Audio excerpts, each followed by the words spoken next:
and that. Good old caravan rebot! Now let Paimon think.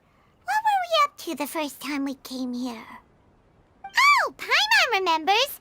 Nahita's consciousness had been trapped by the doctor, but we followed the clues she left behind to help her.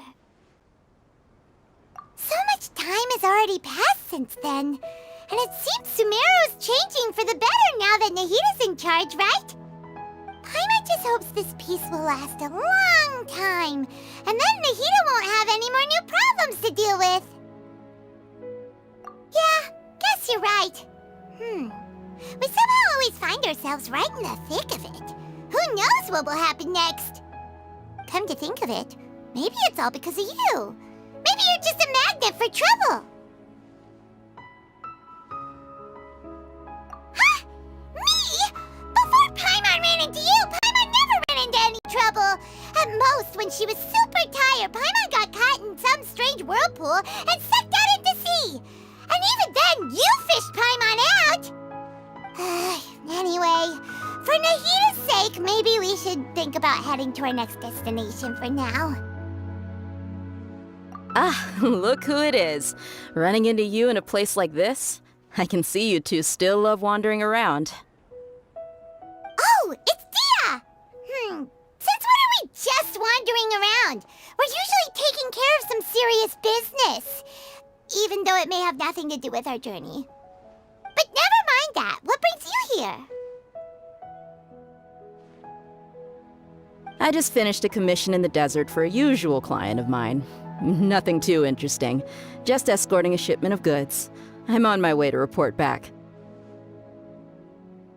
That's when I saw you two all the way over there, chatting away. What were you two talking about anyway?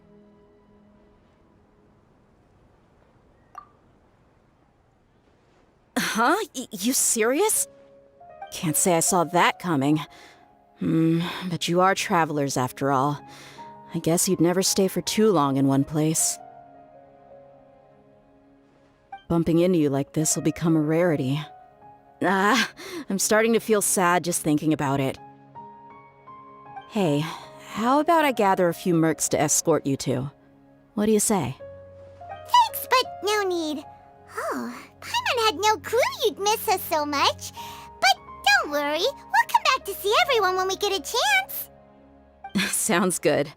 All you need to do to get to Fontaine is cross this stretch of desert and navigate some waterways. Knowing you two, I'm sure it won't be anything you can't handle. So, when are you leaving? Oh, wait a sec. Paimon just remembered there are still a few dishes in Sumeru that Paimon hasn't tried yet.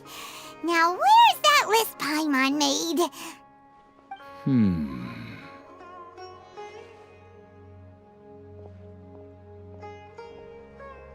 I see. Guess you won't be needing a going-away party or anything. It's sad enough to see you go like this. Though, now that I think about it, Sumeru wouldn't be what it is today without you. Seems true heroes always prefer leaving quietly. By the way, should we go say bye to Nahita?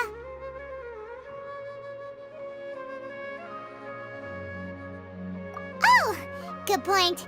Then there's no need to bother her in the real world. Then, I guess this is goodbye for now, Traveler in Paimon. Whether as a client or a friend, you're always welcome to come find me. Goodbye, Dia. Bye-bye, Sumeru.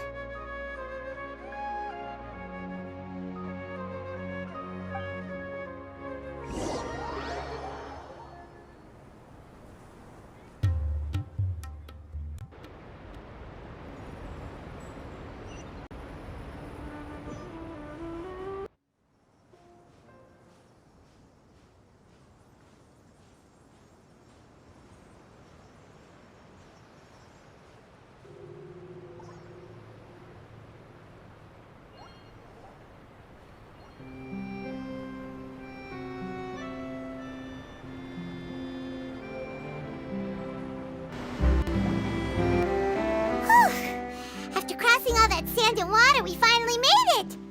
Oh, this must be Fontaine's port. Wow, Fontaine. Paimon's heard that the industry here is extremely developed, and there are all kinds of unusual machines. Just seeing the sights as a tourist is nice, but maybe it would be better if we found something to do. What do you think? Good idea! Nahida gave us loads of useful information. Seeking out the Seven is probably still our best source for information at this point. Yeah, the more we can learn, the better. So, what do you think the Hydro Archon's like? Will we get along? Nahida said that she has a very unique personality, whatever that means. To learn about a nation's god, start with the nation's people. There seems to be some locals talking over there.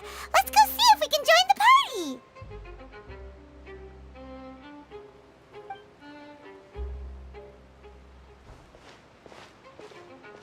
If you ask me, it's a tragedy how things ended for him. Clearly, he was a pretty decent person.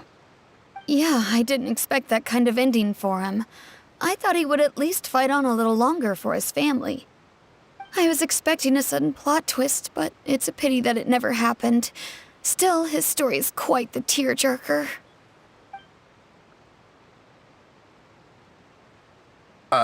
Excuse me. Can I help you two? I couldn't help but notice you standing here listening. Hi. We're travelers new to Fontaine, and we had something we wanted to ask, but you seem to be really busy talking about some kind of play, so we didn't want to interrupt. Play? Oh, no. We're talking about something that really happened. In fact, it's a case that was just heard a few days ago. Really? Like, a real trial? But the way you were talking about it and the words you used just now made it sound like some kind of story. Well, good tales are often based on true stories, aren't they? And what you see in reality may also be someone deliberately putting on an act while harboring ulterior motives. Whether something is true or not simply isn't that important. The main thing is whether the story being acted out on the stage is splendid enough. Oh, but it looks like you're not from around here.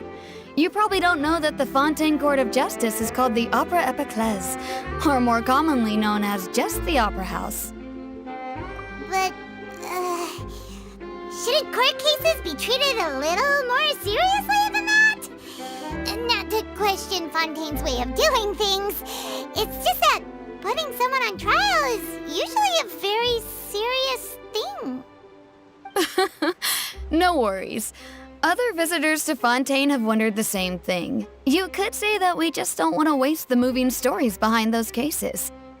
And as for your worries about whether the cases are treated with due reverence, we have the absolutely just and honorable Chief Justice Neuvillette, as well as the Oratrice Mécanique d'Analyse Cardinal, a machine created by the Archon. Between the machine and the Chief Justice, false charges and injustice are a thing of the past now. Oratrice? Is it some kind of machine, too? Oh, Paimon's curious. We should check it out if we get the chance. Wait, Paimon almost forgot to ask you our question. Do you know what we should do if we want to meet the Hydro Archon? Oh, that's easy. Just go to the Opera House. Lady Farina practically lives there. You could definitely say it's her biggest passion. I think what they mean is that they wish to speak with the Archon personally. In that case, I'm afraid it's going to be a tad more difficult. You'll have to make an appointment well in advance, and it'll depend on whether or not she has any time slots available. Huh. Is the Hydro Archon super busy taking care of official stuff? Wait, didn't you say that she's always at the Opera House? No. Lady Farina seldom takes an interest with the nation's affairs. The reason it's difficult to make an appointment is simply because she's incredibly popular. That's right. After all, she is the Archon. Though she may tend to get a little dramatic from time to time, people can't get enough of her. Huh. First time Paimon's ever heard of an Archon being described that way before. Wait! Paimon gets now! The Hydro Archon is kinda like a big celebrity here, right? Yeah, I suppose you could say that. Perhaps you could even say our mascot. Hang on. This is still Fontaine's Archon you're talking about. You should show some more respect. Yes, you're right. I guess I should at least try to be a little more respectful in front of visitors. Otherwise, I might get arrested and find myself face to face with Monsieur Neuvillette. Come on. Sure, there's a lot of laws here, but nobody's going to be arrested for saying something disrespectful about the Hydro Archon. Alright, I think we get it. Thank you!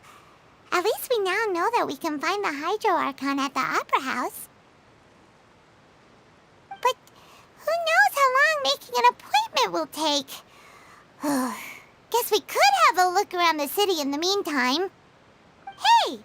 What are you looking over there for? Huh. Maybe something's the matter. She isn't going to jump into the water, is she? Maybe we better go check on her.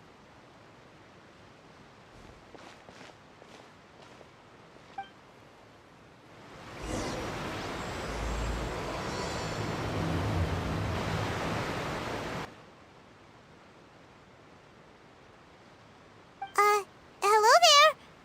Excuse me. Are you alright? Huh? I'm fine. Thanks. Oh, okay then. We just noticed that you seem to be worried about something. About many things, actually. But there's nothing I can do but just keep my troubles to myself. I was just reminiscing about a place my brother and I would play when we were kids. It was just atop that hill over there. See? You're pointing at the sea. Wait, are you saying that you and your brother lived in the water? No, people call the waters around Fontaine a sea. It's actually just an inland lake that's filled with fresh water. And no, I can still see that hill clearly in my memories. Now, it's been completely submerged. He would skip and jump, tossing sand in the wind. The sun shone brightly, and the air was filled with the scent of the sea. But now, the water is gradually swallowing our memories. It won't be long before it swallows us. Sorry. Paimon doesn't really get what you mean. I don't believe we've had the pleasure of meeting. Are you Lynette's new friends? Oh, and you are? Thanks for looking after my sister. She often comes here to reminisce about our childhood, that's all. There's no need for any concern. Allow me to introduce myself. I'm Linny, and this is my sister Lynette. If I had to guess, I'd say you must be travelers from abroad. Nice to meet you. Paimon is Paimon, and this is the Traveler. We just arrived in Fontaine. We were just talking with your sister. Even though we didn't really get what she was saying. I see. It's unusual for Lynette to be so willing to talk with anyone. In fact, she seldom speaks at all. I'm usually the only one she ever talks to. Oh, really? Then you two are just like us. Paimon's always the one talking for some reason.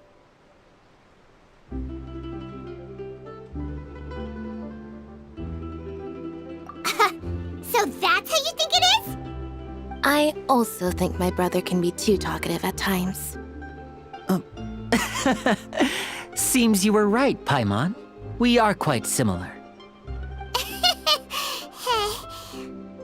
So, what did Lynette mean just now when she said that the water is engulfing your memories, and that it won't be long before it engulfs you too? Oh, that. It's from a prophecy that's been circulating in Fontaine for some time now.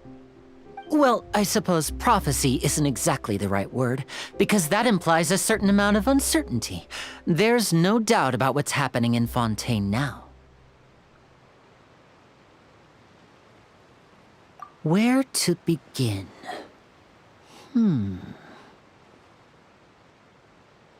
Let's put that question on hold for a moment. We still haven't formally greeted each other yet, have we? Did all the introductions earlier not count? Hello, traveler.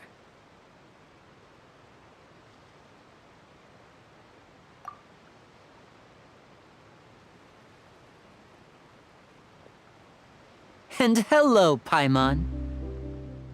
Hey! Why didn't Paimon get a handshake? You're not poking fun at Paimon, are you? Please, don't take offense. Just consider it a sort of etiquette we have here in Fontaine when making new friends. You should remember it. It might prove useful. Oh, all right then. Well, Paimon's just happy to have a local friend now. By the way, we were just getting ready to go to the Opera House to meet the Hydro Archon. Would you be able to show us the way? So you're going to see Lady Farina? No problem at all. In fact, I was planning to go to the Opera House later myself. I'll gladly take you once I finish things here. Please follow me.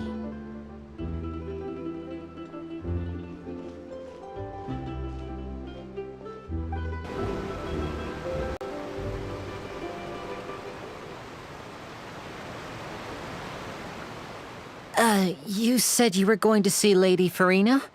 Well, it seems Lady Farina has come to see you.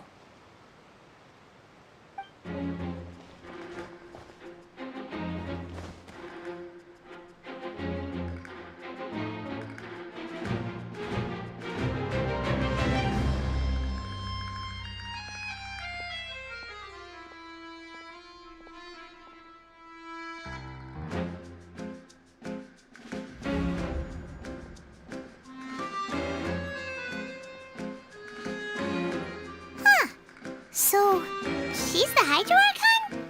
But how did she know we were looking for her? My dear people, rich and poor, those with cup in hand and those with nothing at all, raise your glasses in celebration! If you don't have one, then just raise your hand in lieu.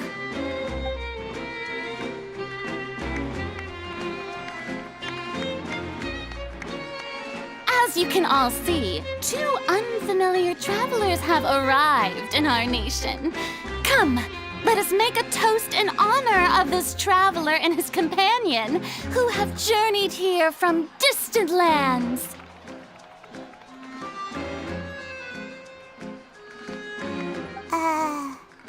Is she talking about us?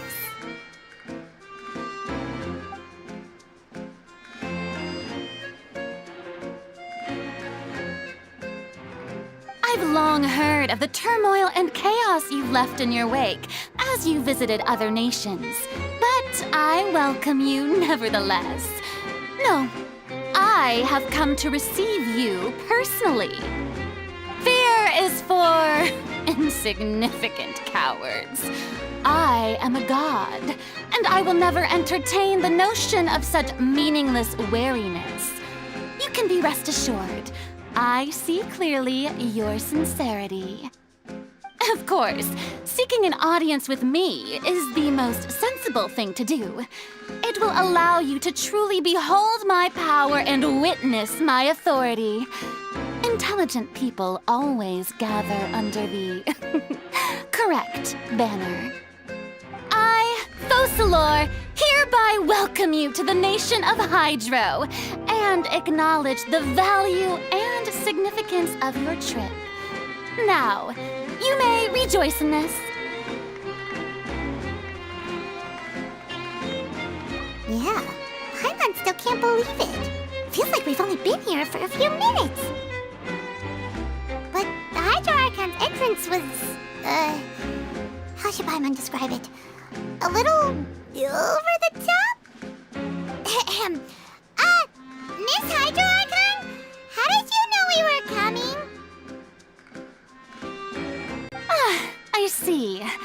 As Outlanders, you inevitably lack even some of the most basic understanding. Don't forget that even the gods can be divided into the mediocre and the excellent. I suppose it's only natural for you to be awestruck by my abilities. You had best stop and consider. Do you really have the noble qualities and etiquette necessary to communicate with a god? All it takes is a flick of my finger for me to know everything about you. Whoa. Talk about sounding high and mighty. Oh? What's with these looks? Perhaps the welcoming ceremony still isn't enough? What else should I say then?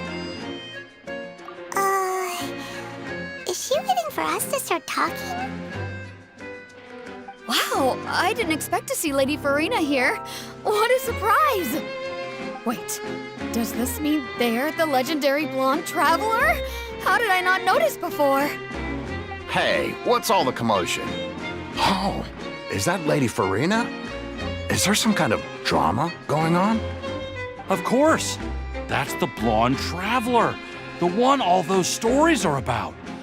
Lady Farina came here to personally see him. Oh, I bet this is going to be the duel of the century. Ooh, I've got to see this. I knew Lady Farina would never disappoint.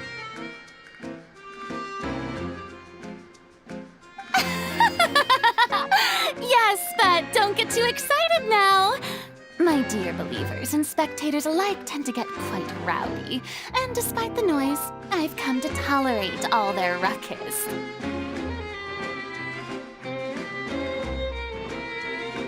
You may consider this my reward to all of you.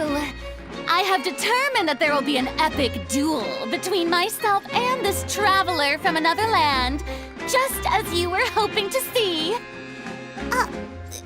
Now she wants to fight? Aren't we getting a little ahead of ourselves?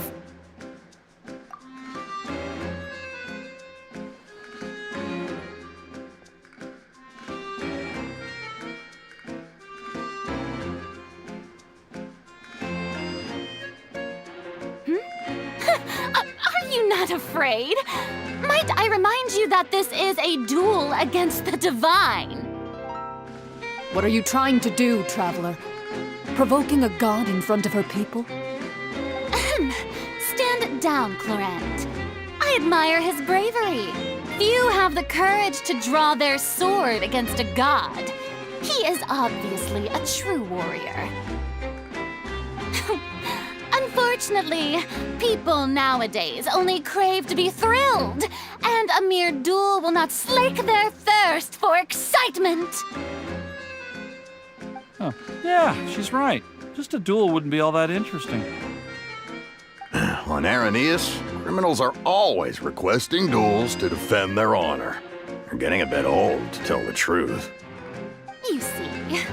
Then, as the god of justice, I shall face this traveler in another kind of duel. A duel in court! All right! Now that'll be worth seeing! Right. This is Fontaine, after all. It's such a grand opera house, it would be a pity not to use it. Why do you care so much about the crowd's reactions? Seems you've spent a little too much time in the opera house. Besides, how exactly do you plan to have a duel in court? You mean you're going to put us on trial? Oh, we have reason to put you on trial. It's obvious, isn't it?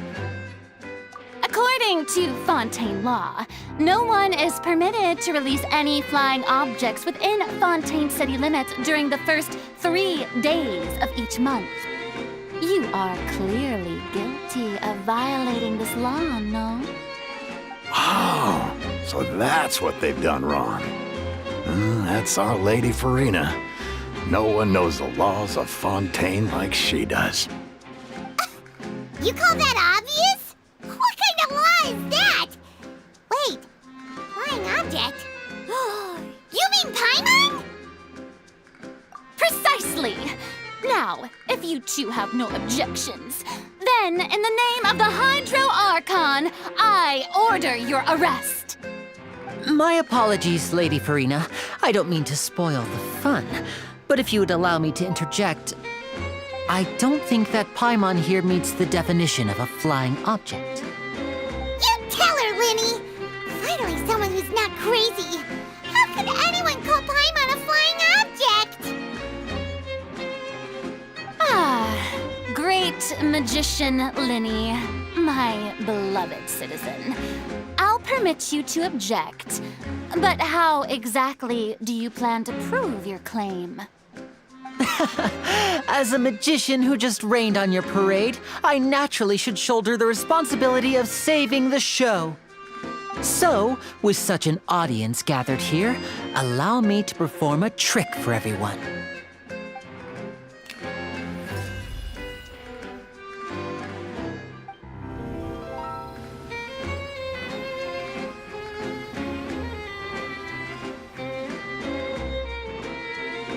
Ta-da!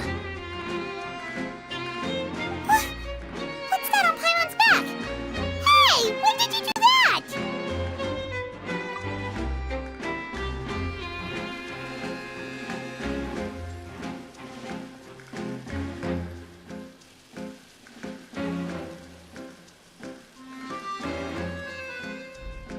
There. As you can all clearly see, Paimon should be classified as, well, something like a balloon. This rope has been in the traveler's hand all along. It was just that no one could see it before. Huh? You call that magic? You've got to be joking. I thought it was pretty good. Nice one. Huh. I'm not sure what to think. It seems Lady Farina's charges no longer hold water.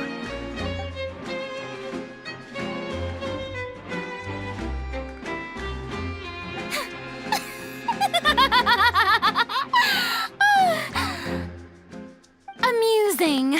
Very amusing, Linny. Just the sort of unexpected twist that I enjoy. With you here, today's performance can finally be called complete. Performance? You see all this as a performance? In which case, consider the matter of your trial resolved. The god of justice will not bring charges against an innocent person. But when there are valid grounds, I will not only judge travelers from abroad, but even the gods of other lands. I look forward to seeing your upcoming performance at the Opera House, Mr. Linny and Miss Lynette. That's enough for now. Toodaloo!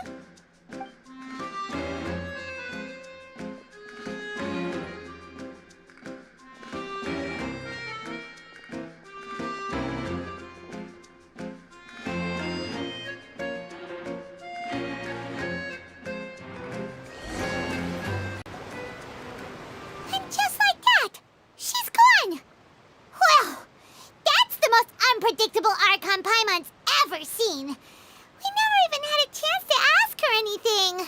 But that's a problem for future Paimon. That whole scene just now was really...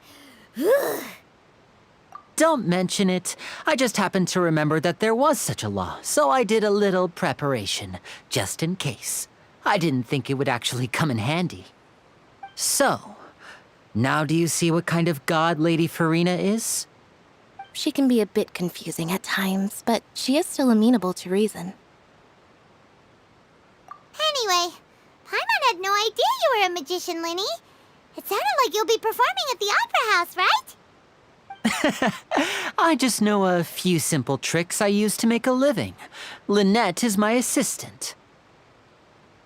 It will actually be my first time performing on the most prestigious stage in Fontaine, the Opera House. But isn't the Opera House where criminal trials are held in Fontaine? When there are no public trials being held, the Opera House hosts a variety of other performances.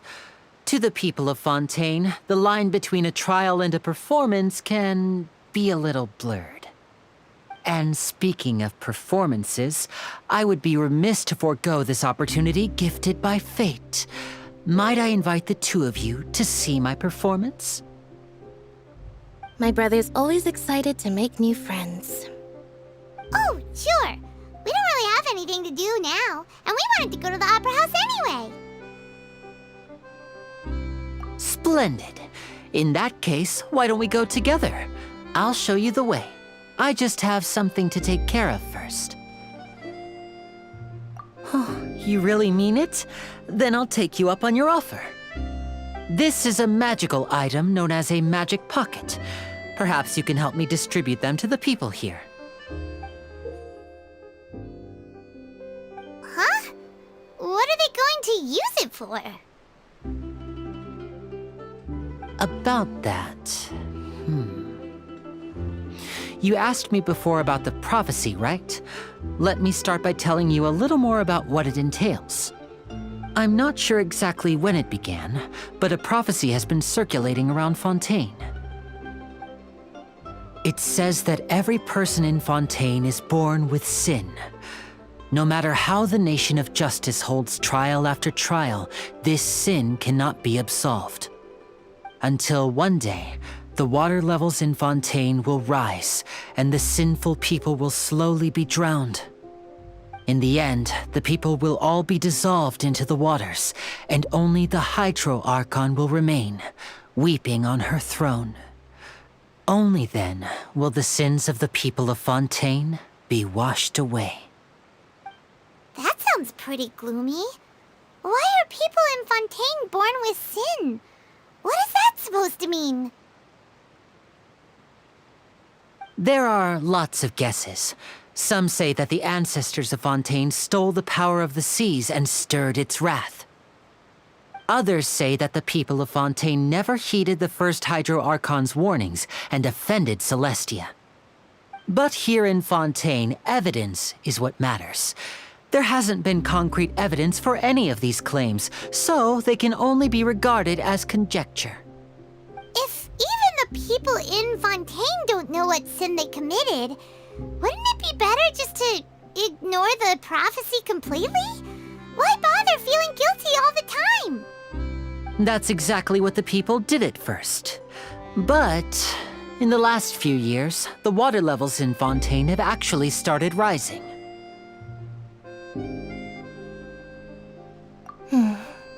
Many places have already been completely submerged, and now lie beneath the sea. Many people carry on with their lives as before and shrug it off as a natural phenomenon. But my family and I think that the people of Fontaine shouldn't ignore the possibility, which would end up sentencing them to death. We hope that at least the people who reside near the waterfront can move away before it's too late. So, we've started distributing magic pockets to them. As a magical item, these magic pockets have astonishing capacity. I'm sure they will come in handy when people are moving their belongings. Oh, Paimon gets it! It's like preparing for a rainy day! But this is more than a bit of rain.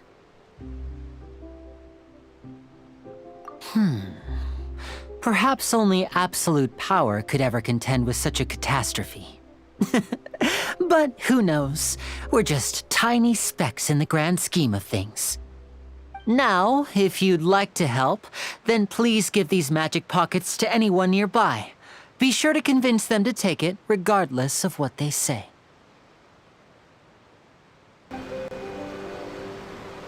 So you're the blonde traveler that everyone's been talking about. My apologies for not recognizing you earlier. Oh, a magic pocket? Seems you really thought of everything. I guess it's better to prepare for the worst and hope for the best. Thanks. Please, also thank the magician on my behalf when you get the chance. What's this? So you also believe in the prophecy. Keep it. I won't have any use for it. What? You mean you don't believe in the prophecy? No, I believe in the prophecy. But I also believe in another story.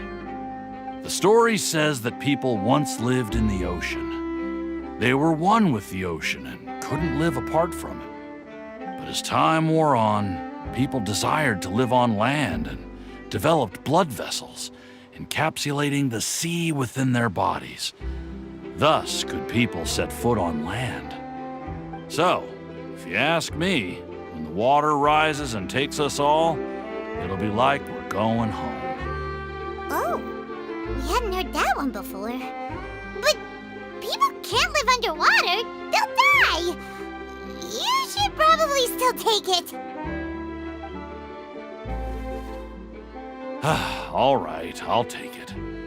I guess I just feel that being dissolved into the water doesn't necessarily mean death. Huh? I don't want that thing. Way I see it, if the prophecy's true, it's still gonna be a long time before the water can cover everything.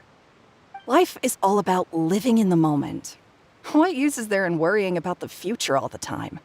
We'll cross that bridge when we get to it. You should still take it. You never know when it'll come in handy. Oh, all right, fine. Thanks. It's just that if I start moving, that means I've already given up on the life I have now. I'd really rather not. Oh, you already handed out all of the magic pockets? That was fast. So, what did people have to say? I bet you heard some, interesting opinions. Yes, but that will change once disaster strikes. I know they'll change their minds, so it's only right to help them prepare. Is there anything else you need to do before we leave? Yes, one last thing. I have the magic pockets made by a workshop in the court of Fontaine. Since we're out and about, I was thinking about bringing him some more materials. So, you want to collect materials? Just tell us what the materials look like and we'll help. Many hands make light work. Oh, that would be much appreciated. We'll need some Romaritime flowers. I remember seeing them near the waterfront on the east side of the harbor. You made quick work of that. I can tell you're an experienced traveler. I've also finished collecting a few here. Maybe next time you'll feel like helping too, Lynette. No way. I'm in power-saving mode today. Otherwise, I fear I may not have any energy left for the performance at the Opera House. Fine. Though the performance is still a long way off. Now that we're finished here, we should get ready to head back to the Court of Fontaine. So, we're going to the Court of Fontaine before we head to the Opera House? Good. Paimon wants a tour of Fontaine's largest city and try...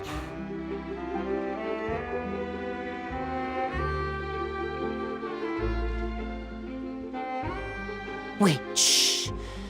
Have you noticed that person over there? The young girl. Huh? What's wrong with her? Paimon didn't notice anything. She's obviously a thief. Magicians and thieves practice similar methods. We divert attention, and a distracted audience is one that won't discover what you're really doing. Watch her movements carefully.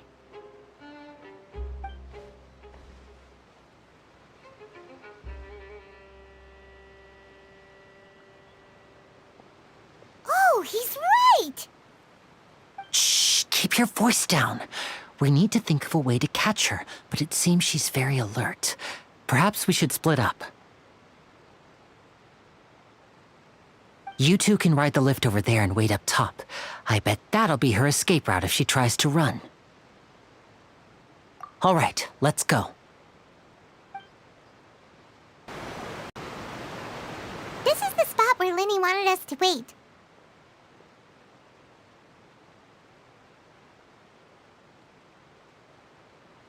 Oh, look! Isn't that her?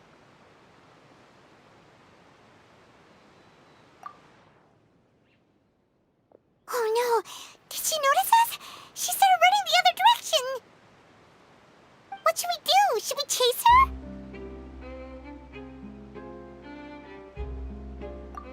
You're right. She might also be trying to lure us away.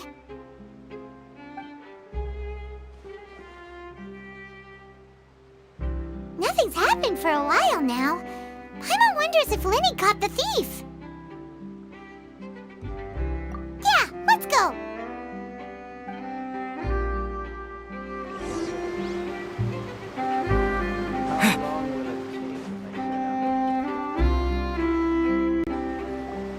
Are you sure that's all she took? You should check to make sure you're not missing anything else. No, that was all. Oh, I can't thank you enough. I didn't notice a thing earlier. Anyway, I should be going now. Thanks again. Oh, were you returning what the thief had stolen? That's right. Pity I wasn't able to catch her. She distracted me by dropping the thing she stole on the ground. By the time I looked back, she was already gone. I saw the general direction she went, but Lenny twisted his ankle, and I needed to make sure he was okay. Oh, did you get hurt, Lenny? I'll be all right. It's just a twisted ankle, that's all. In fact, it's feeling better already. If you want to play at being a hero, at least try not to get hurt doing it. Imagine what would happen if you managed to derail our performance as a result. You're right. Sorry, Lynette. I have to admit that the thief was even more skilled than I had anticipated. But at least we were able to get the stolen items back, so it wasn't a complete failure. What a slippery little thief. Guess things turned out all right in the end, though. Lenny's initiative paid off! All right, let's put this little detour behind us. We should go to the Court of Fontaine now.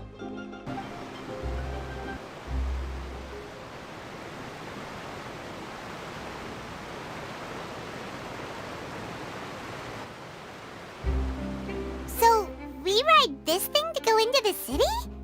What an ingenious way to get around! People in Fontaine really know how to use water! This is an aquabus. It allows people to travel between several key locations around Fontaine. It's pretty convenient, but the ride can become a little dull after a while. The scenery is always the same. That's why it's better to travel with friends. So you mean it's still boring even when I'm riding with you? No, that's not what I meant. It's just that, well, you don't really talk that much. Besides, it doesn't really feel like a real trip when it's just the two of us. It's the same as being at home. Whatever. Guess that's what it's like to be an older brother. It's about time for us to leave. Let's get on board.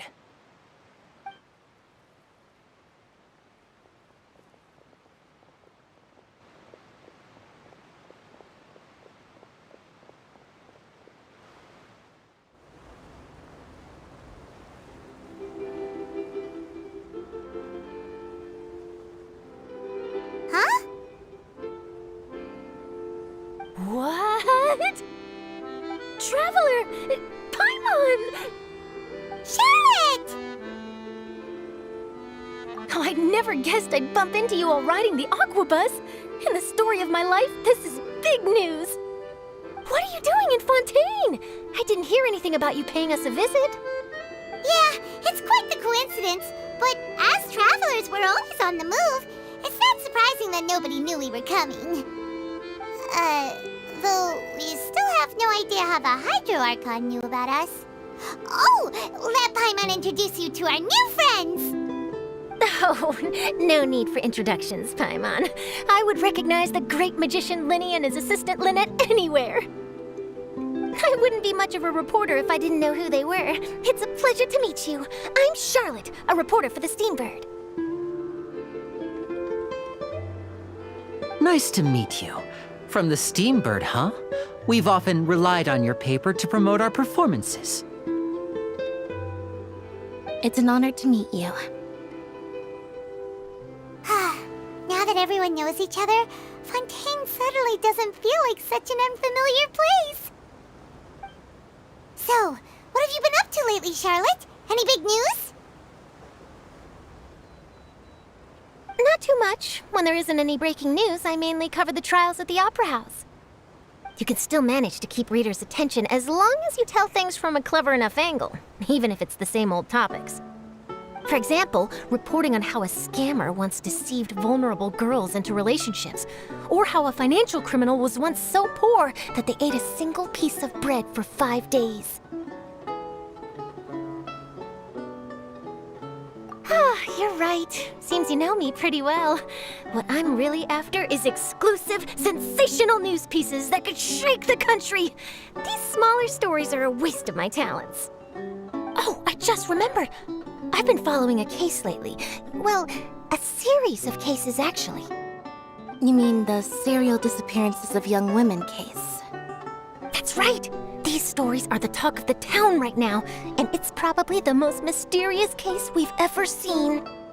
If I'm the first with a draft ready to publish when the case is finally cracked, and it's the headline story in the Steambird, oh, when that happens, I bet all the other reporters will shed tears of envy. I've already gathered all kinds of materials. I just can't wait for the truth to be revealed. So, what is the serial disappearances of young women case? You mean the culprit hasn't been found? That's right. The first missing girl case happened almost 20 years ago. And ever since, after a period of time, another girl disappears. What the cases have in common is that the girls are all of a similar age, and that they've all vanished without a trace. But the scariest part is that to this day, none of the girls have ever been found. Many suspects have been arrested over the years in connection with this case, but shortly after each arrest, another disappearance would always happen. Yes, it's possible. But either way, I believe that every case has some precise truth behind it, waiting to be exposed. Yes, I agree. And at the very least, the family of those missing girls deserves some sort of explanation. I just imagined for a second what I would do if Lynette were to suddenly disappear. I'd pay any price to get her back, and then find a way to track down the culprit. Please don't imagine that, Linny.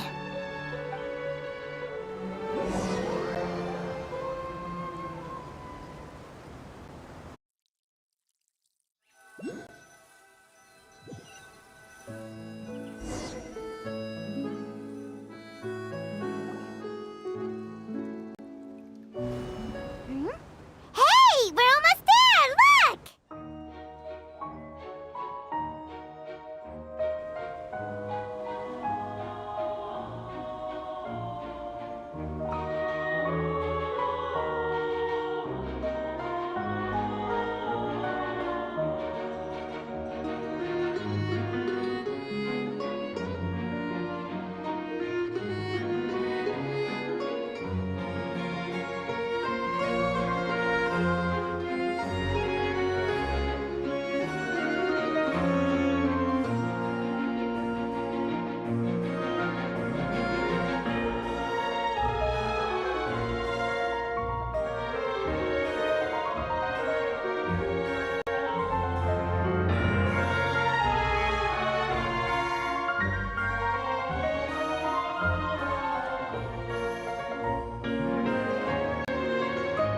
Well, I really enjoyed chatting with you. Life should be full of pleasant little surprises like this. Yeah, us as well. The ride went by too quickly. Ah, I have an interview to get to. I should get going before I'm late. Okay, Hyman hopes we can chat again soon, Charlotte. See ya! Bye now. Oh, be sure to stop by and see me at the Steambird when you have time. What a tough job. Always running around and interviewing everyone. Well, where should we go now? If you don't mind, how about we stop by my home first? Besides, I still have all the materials we collected. Sure, we wouldn't mind at all. This city is so huge, Paimon wouldn't know where to start anyway.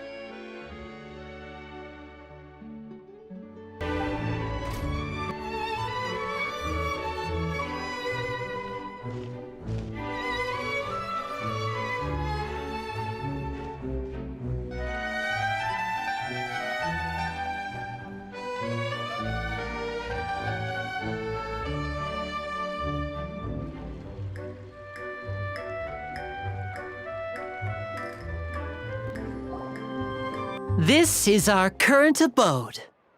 Ah, Fremine, you're home. Where did everyone else go? I have some new friends that I would like to introduce. Oh, they all just went out a moment ago. I see. Everyone is getting busier now that Father will be returning soon. I suppose that can't be helped. Allow me to introduce you to my little brother, Fremine. He is a phenomenal diver. Hello. Nice to meet you. Paimon is Paimon, and this is the Traveler. Oh, you sound very proud to have a diver as a brother, Linny.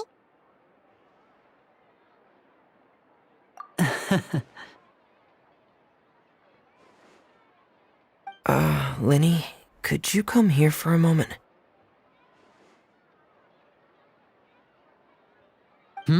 What is it, Fremine? Do you have something to tell me?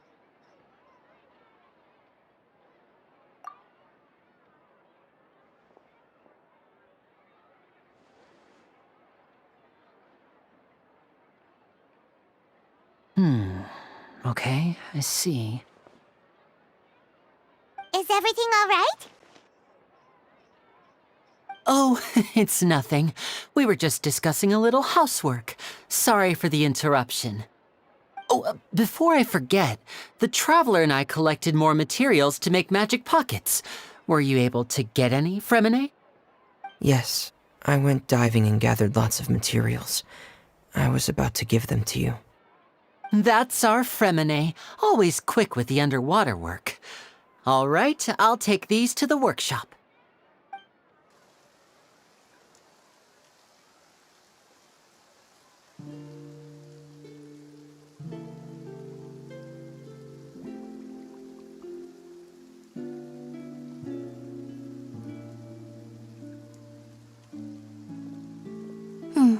Looks like rain.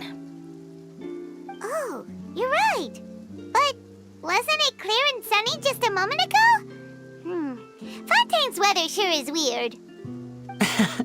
I'm afraid that's just how it is here. It often rains on days where there are trials being held in the Opera House, but don't worry, it'll clear up soon enough. What's wrong, Fremine? There's a legend about the rain that I tend to believe. It's said that a dragon of water once resided in Fontaine. Though we don't know where the dragon went, every time it weeps, the skies will cloud up and pour out rain. When I was a child, my mother told me that if I wanted to go outside and play, I should yell toward the sky at the top of my lungs. Hydro Dragon! Hydro Dragon! Don't cry! If it's an elemental dragon, then having the power to make it rain wouldn't be very unusual. Let Paimon try something. Hydro Dragon! Hydro Dragon! Don't cry!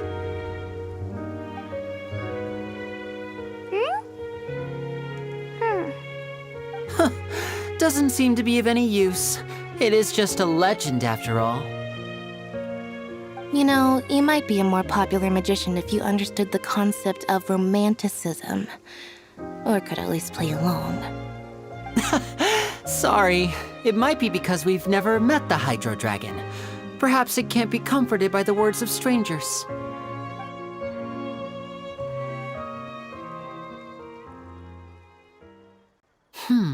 It rained for longer than I suspected.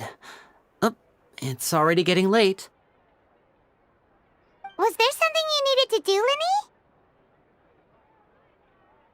Yeah, some preparations for the show at the Opera House. I need to find a way to catch the last aqua bus of the day. On the day of the performance, just ride the aqua bus to the island of Aeneas. I'll have Lynette meet you at the fountain in front of the Opera House.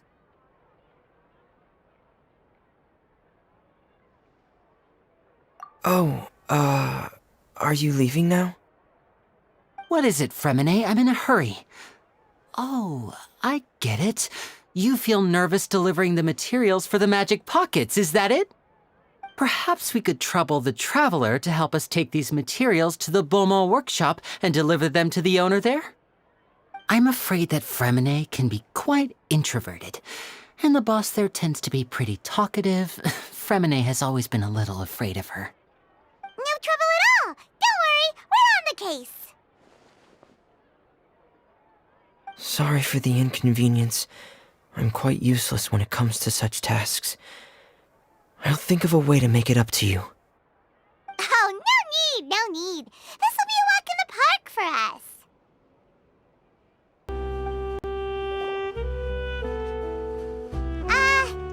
Hello?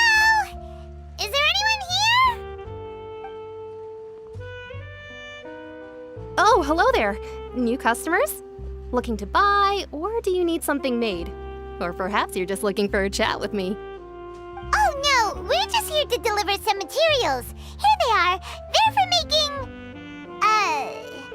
what were they called again? Ah, these must be for magic pockets. I could tell right away. I've already made several orders worth now. No need. They've already prepaid several batches worth. When they told me what they'd be using them for, I even offered them a discount. But they insisted on paying the full amount, saying that I had a business to run.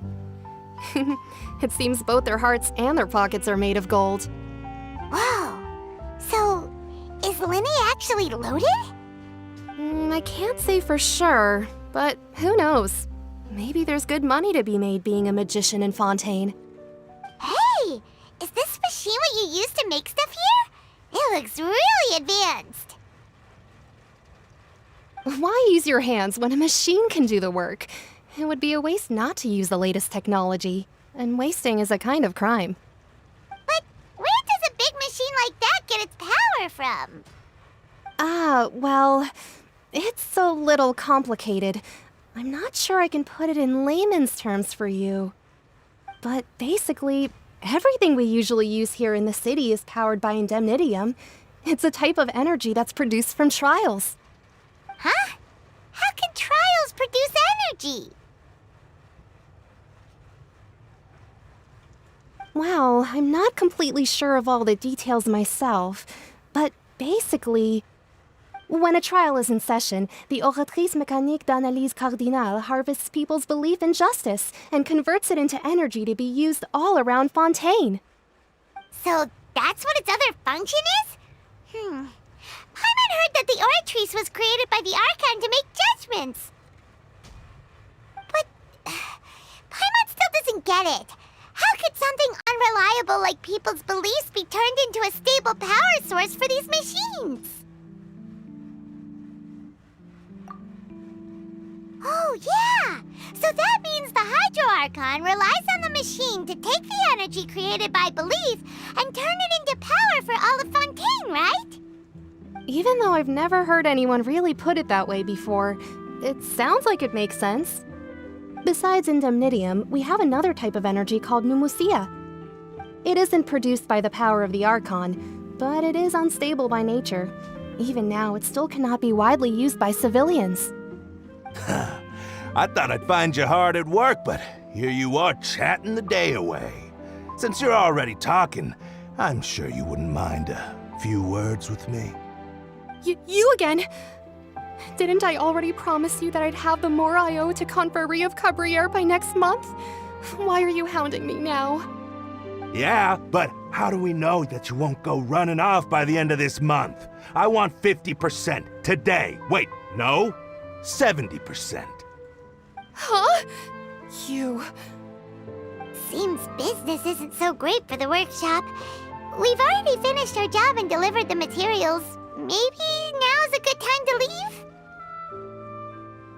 Hey, hold on! Before you go around trying to collect payments, why don't you settle your own debts first? If Confrérie of Cabriere wants to poach clients from Northland Bank, that's fine. But I'm afraid you still owe the bank a hefty sum of mora. So why don't we work things out between us first, before you get back to your little conversation here? You're from Northland Bank. But we said we'll pay everything we owe next month. Why are you hounding me now? Traveler, Paimon! I didn't think I'd run into you here in Fontaine. What are the chances? We're surprised to see you too! What are you doing here in Fontaine? You didn't want to stay in Snezhnaya? Long story short, I've already been in Fontaine for some time now, and honestly, things have been pretty boring. But it seems that fate brought our paths together today. Not only will I have some good friends here now, but ones who always seem to find trouble. Either way you look at it, it seems things are going to get a lot more interesting now. Pretty sure we'd want to avoid anything that you'd find interesting. Besides, our trip here has gone pretty well so far. Right, Traveler? Hey, you, Northland Bank boy. Aren't you forgetting something? Don't interrupt. It's not often I run into the Traveler like this. Why don't you wait for me over there for a while? You kidding? Aren't you the one looking for us? You really expect us to sit and twiddle our thumbs while you catch up with your friends? Listen to me, boy. If you want your Mora, fine. Why don't you come and take it? Hey, I just said not to interrupt. Oh, by the way, Traveler, the last time I took Tonya and Tusser ice fishing, Tusser said, "Hey, that's way over the line! All right, boys, let's see who has to pay up now!" Can you at least let me finish one sentence? Fine, though the bank told me not to get rough with our clients. You're the ones who started it. This is an act of self-defense. You two will have to be my witnesses, okay? I'm sure this won't take long.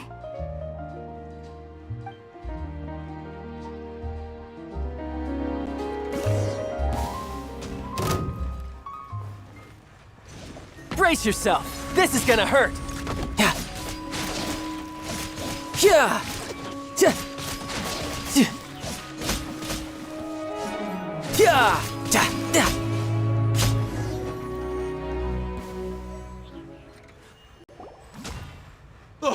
What's your deal, Brad?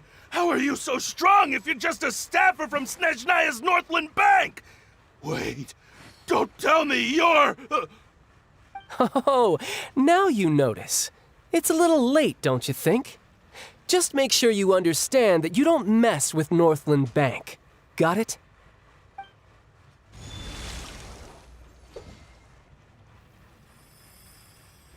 Huh?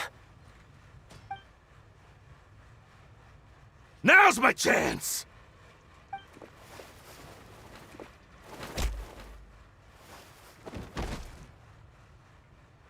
Huh.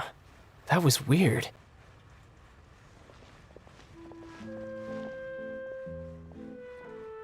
I'm not sure. It's as if I suddenly lost control of my hydro powers when I needed them. Maybe there's something wrong with my vision? Strange. How could that happen? First time Paimon's ever heard of someone losing control of their vision. Never mind. It doesn't matter. If I want to stay sharp, I shouldn't be relying too much on my vision anyway. Besides, I always have my delusion in case I need it. So what are you doing in Fontaine, child? I don't see it's work for Northland Bank. Well, I guess it's because I've been in a bad mood lately. Huh? What kind of reason is that? Wait, since when do you feel down about anything? I don't know.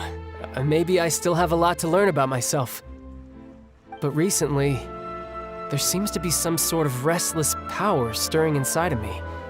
And I don't know why, but every now and then I feel like I'm in a terrible mood. Maybe you losing control of your vision just now is connected with that power you're feeling inside. That is a possibility. I can't remember if I ever mentioned it before, but when I was 14, I fell into some unknown abyss. It was during that time I learned nearly all of my abilities. The one who took me under her wing and taught me was named Skirk. She was always quiet and very mysterious. Nobody knew where she came from or what she had been through, and she was always very strict when teaching me combat techniques. One time, I asked her why she was willing to take me on as an apprentice. From what I could make of her answer, it was because I had awakened it, and traces of it remained on me. She said that all my combat training would be useful in the future. But what is it? What did you awaken? She never explained that, but my guess is that it's related to a dream I saw when I had just fallen into that abyss. In my dream, I was in the deepest depths of the sea, and the boundless seabed was all around me. But in front of me appeared a whale that was so massive, I felt like I couldn't breathe. A whale? Oh, that sounds familiar! When we fought against you before, you summoned a huge whale that seemed to leap at us. Is that the one? That's just an abstract form of a whale that I create using my elemental powers. It takes that shape because the scene I dreamt of the whale has always been stuck in my mind. I'll never forget it. So you used the whale as inspiration for one of your moves? Huh. Seems a little twisted to Paimon. So why don't you just go ask your master? Maybe she knows the answer. You make it sound so easy. Ever since the incident I experienced there, I've never stopped searching for Master Skirk and that unknown abyss. But it's been years now, and I've still found nothing. There isn't even a trace of the place where I remember falling into the abyss. Oh, it sounds like some kind of ghost story. Yeah, I'm out of leads at this point, but there's nothing more I can do. It seems that strange encounters in this world tend to be elusive like that. Oh, seems the time really flies when I'm talking with you. I just remembered I have somewhere else I need to be, so I should get going. What? More work for the Northland Bank? No, it's more of a personal appointment. Lately, I've been sparring with some of Fontaine's official champion duelists whenever I'm feeling bored. Official champion duelists? You mean it's their job to duel? Yep, in Fontaine, before a criminal goes to court, they're given one chance to defend their honor by requesting a duel with an official champion duelist. The champion duelists are all-powerful fighters selected from among the nation's best, and the duel itself is a no-holds-barred fight with no specified stopping point. So engaging in such a duel is regarded as a symbol of defending your honor. If a criminal manages to win the duel, they'll be acquitted, but if they lose, they'll have no choice but to stand trial. And the worst-case scenario is that you're simply killed in the duel. Though it's rumored that Fontaine has a death penalty, from what I can tell, no one has ever been officially sentenced to death.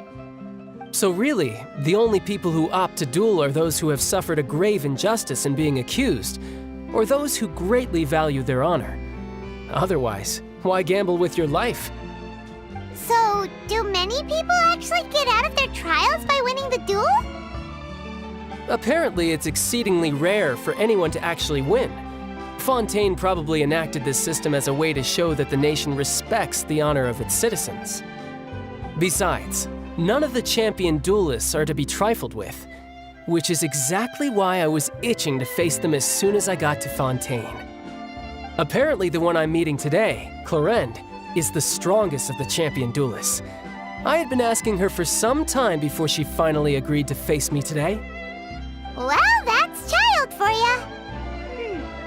Paimon feels like we heard that name somewhere before. Clarend.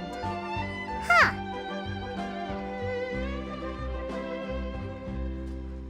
Oh, before I forget, I want you to have this. Huh? Your vision?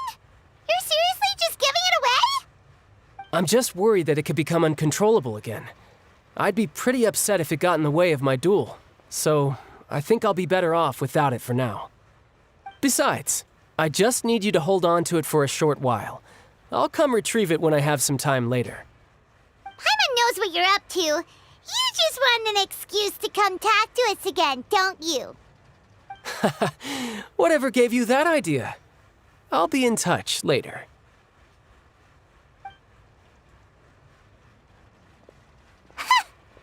Sneaky guy. He said he's been feeling down lately, but he seemed the same as ever to Paimon. Well, since we don't have much to do for now, we might as well walk around and see the city before Lenny's performance.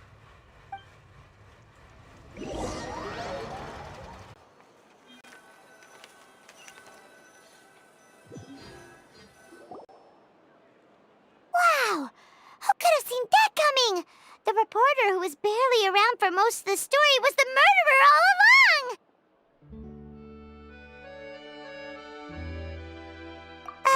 Sorry. Paimon was just surprised, that's all.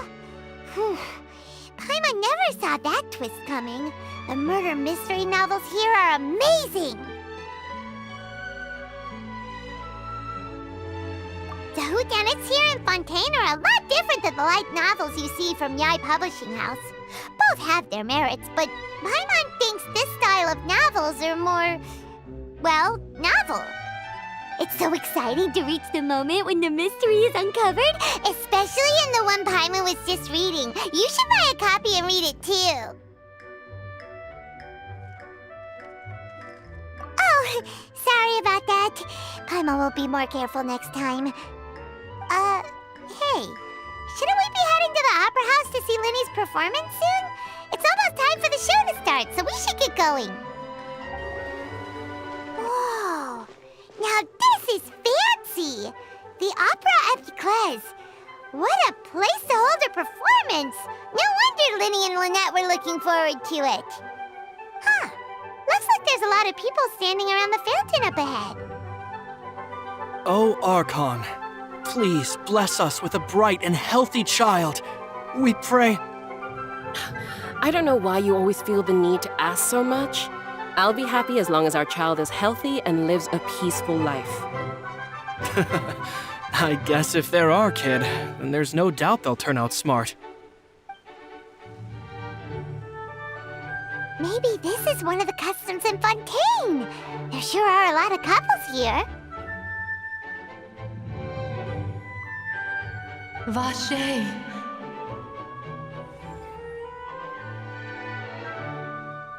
What's wrong? Vache. Vache.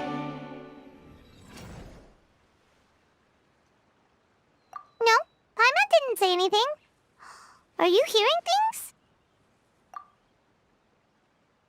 Welcome to the Fountain of Lucine. All the water flowing through Fontaine converges here.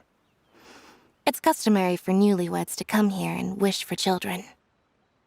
Ah! Lynette! You scared Paimon! When did you get here? Lenny asked me to wait here for you, remember? Right. What do you mean?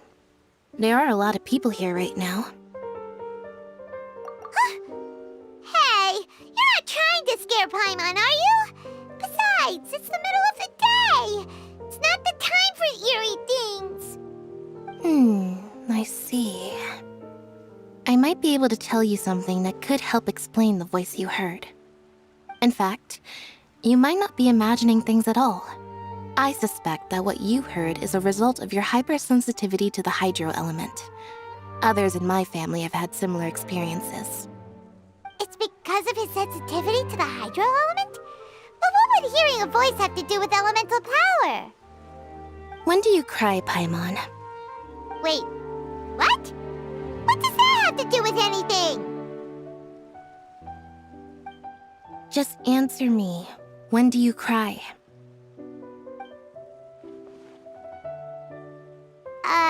When Paimon's really sad?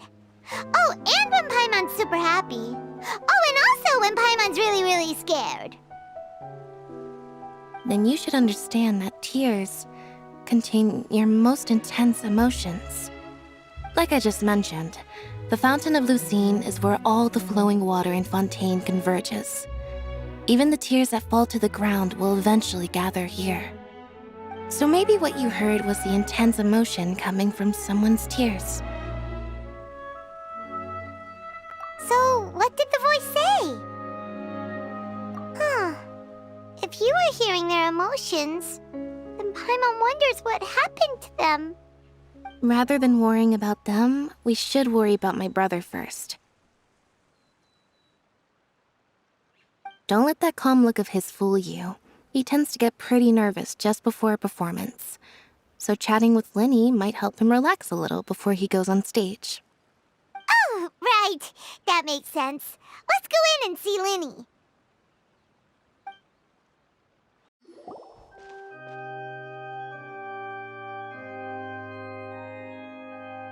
Ah, Traveler and Paimon. Good to see you. I knew you two would come. Are you kidding? We wouldn't miss it for the world. We've been looking forward to it. I can tell, judging by how early you've arrived. But you're actually right on time. The audience still hasn't started entering the venue yet, which means now is the perfect chance for us to take you to the best seats in the house. Wait just a moment, I'll fetch the tickets.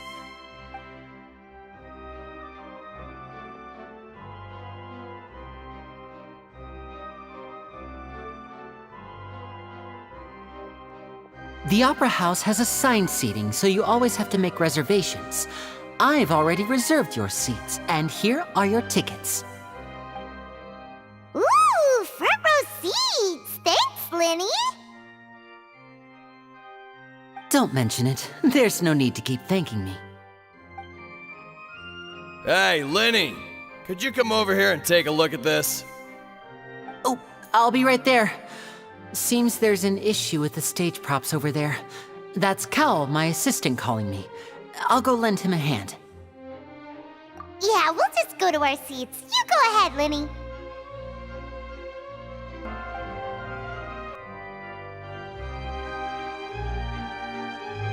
Oh, these should be our seats. Come on, let's sit down.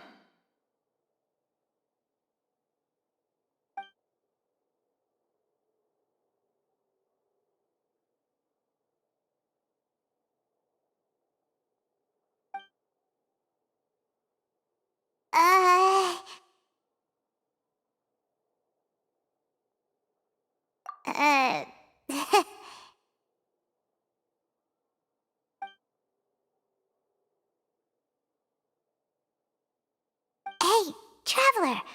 Maybe we should strike up a conversation with the person next to us. Since we're sitting together and the rest of the place is practically empty still, it's kinda awkward if we don't say anything. Oh, you little... Of course you put this on Paimon. Excuse me, I did not realize you felt awkward. I am terribly sorry. I would be perfectly happy to chat with you if that is what you would like. Oh, so you heard all of that, did ya? Boy, you sure have good ears. Paimon thought she was keeping her voice down. Wait, that's not it. Paimon's sorry. Paimon's the one who was being rude, talking under her breath like that. So let's talk, but, what should we talk about? Oh, Paimon's got it. You're also here early and sitting in the front. Are you a friend of Linny's too? A friend, you say? Well, if Mr. Linny would like to be my friend, I would be more than happy to reciprocate. Oh, so you're not friends with Linny then? Oh, this is getting more awkward by the second. Paimon nearly forgot to make her introduction. Nice to meet you. Paimon is Paimon, and this is the Traveler. We just arrived in Vaudain. It is an honor to meet you two. I have heard of your deeds across Tevat. And as required by proper etiquette, I will also introduce myself. I am... Oh, Monsieur Nervillet. What an honor it is to have you here to see my show. Ah, Mr. Linny. I should say it is in fact an honor for me to see your performance in person. Wait, Nervillet? Could he be... I saw you all chatting just now, but it seems you still don't know who Monsieur Nervillet is. allow me to introduce you to Fontaine's Chief Justice. That seat is always reserved for him. It wouldn't be too much to say that he's the symbol of justice and honesty here in Fontaine. Ooh, sorry for being so rude just now. Paimon had no idea you were such an important person. No offense taken. Being Chief Justice is merely what I do for work. Nearly every person has their usual reserved seat, so I'm not so special, really. And by the way, I should probably let you know, even though I would prefer not to. There's someone sitting up there in the VIP seats that has been striking a pose for quite a while now. I believe she is trying to give you a most elegant and impressive first impression. So I think you should take notice of her sooner rather than later, otherwise she may become flustered.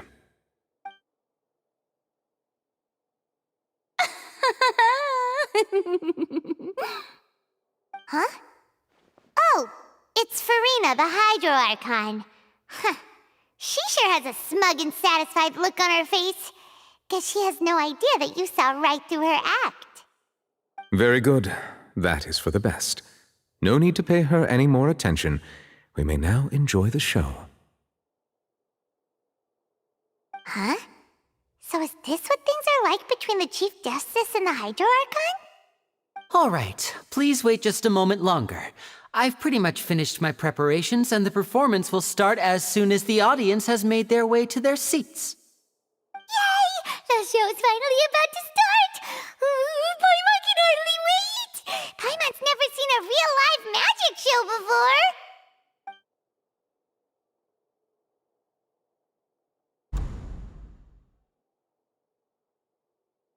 Oh! They're dimming the lights! The show must be starting!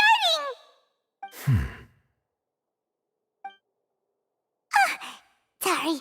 Paimon will try to stay quiet. Welcome, one and all, to the Opera Epiclese. I am the star of today's show, Linny. And over here is my sister, Lynette, who will be working as my wonderful assistant. Please, let's give her a warm welcome. Hello, everyone. I know she may seem to be a little sleepy right now, but that's just a sign that she's nervous. Whatever. Now, some of you may be thinking, two vision holders who can freely manipulate elemental powers performing magic is not true magic at all.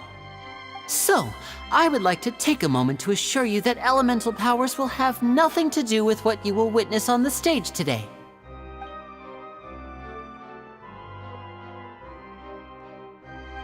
Both Lynette and myself have removed our visions for the show. That way, even the gods won't be able to help us. Oh, good point. That's what makes the show real magic. Now, without further ado, let the show begin. Lynette will now exit the stage to make some preparations. I know you might miss her, but don't worry. She'll be coming right back on stage momentarily. Perhaps in an unexpected way. I'm sure she'll be stealing the spotlight soon enough. Oh, and before I forget, there's one more thing I should say. You never know what can happen in the blink of an eye.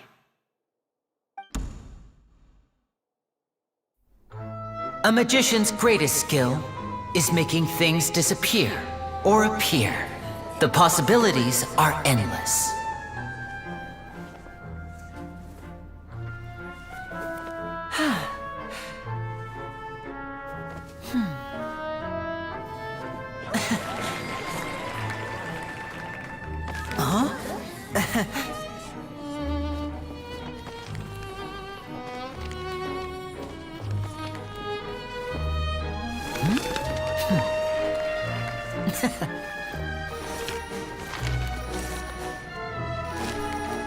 But this isn't what you came for. These little tricks, you've seen them all before. So it's time for something truly extraordinary, don't you think? This one's a little tricky.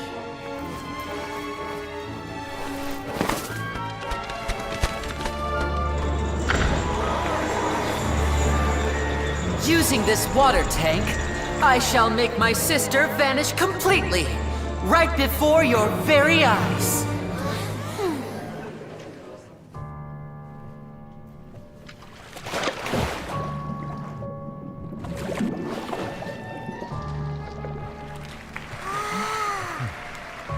It's actually quite simple.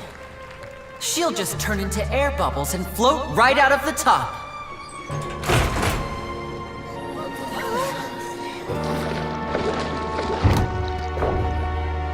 Oh no!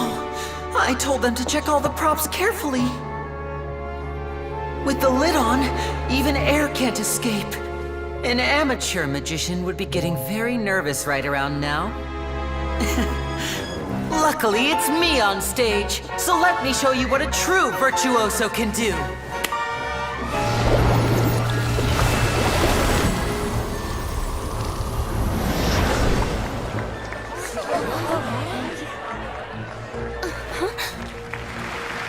Lynette, are you still there? Don't go too far. We don't want to use up all our magic. Hi, I'm back. Uh-huh.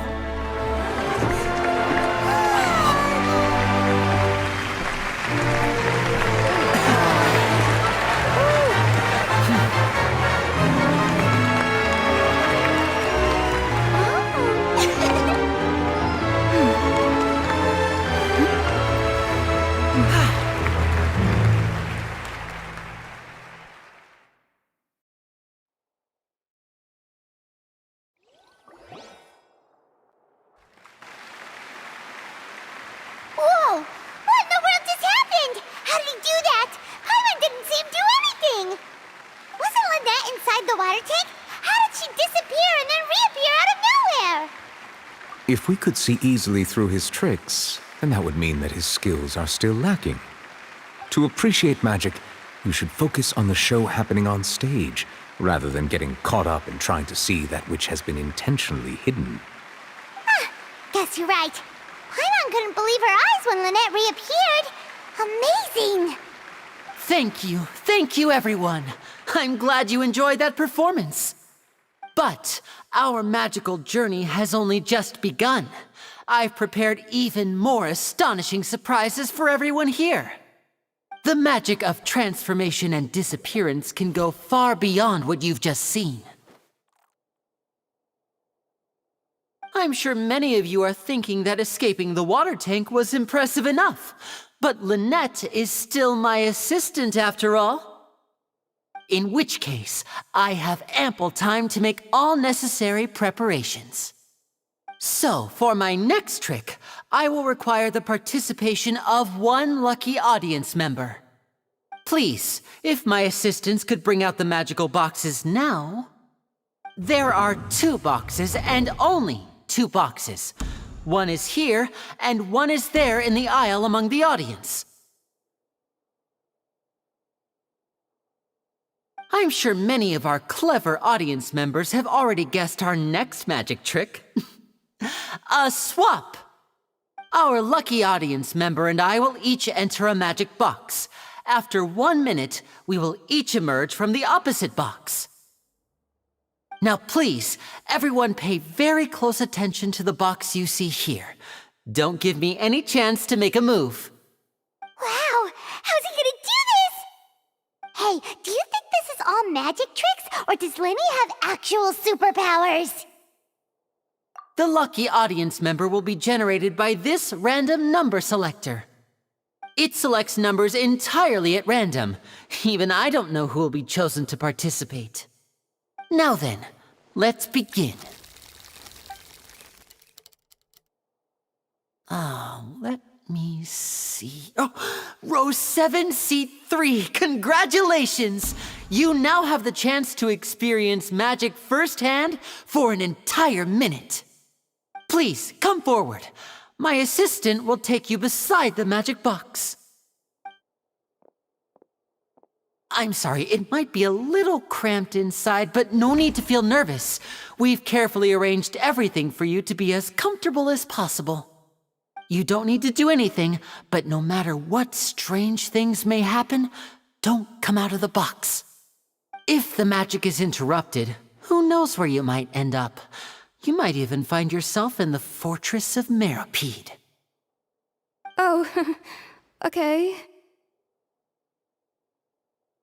All right. Before I enter the magic box, there is one more thing I need to ask the audience to do. Could you all give me a countdown? Like this. 60, 59, 58. Just keep counting down. You can go a little faster or slower if you like. I won't be able to see anything in the pitch black box, so I'll be relying on your voices to know when time is up. Oh, and no tricks now. If you quickly count from 60 in just 30 seconds, then I'll be in a tough spot. Ooh! Paimon kinda wants to count faster after hearing him say that! No, that won't do. I can see it in your eyes. You still can't be trusted. Let's practice together. Come on, repeat after me. 60, 59, 58. 60, 59, 58! That's right, perfect. Keep it going. All right, I'll see you all on the other side once you've finished counting.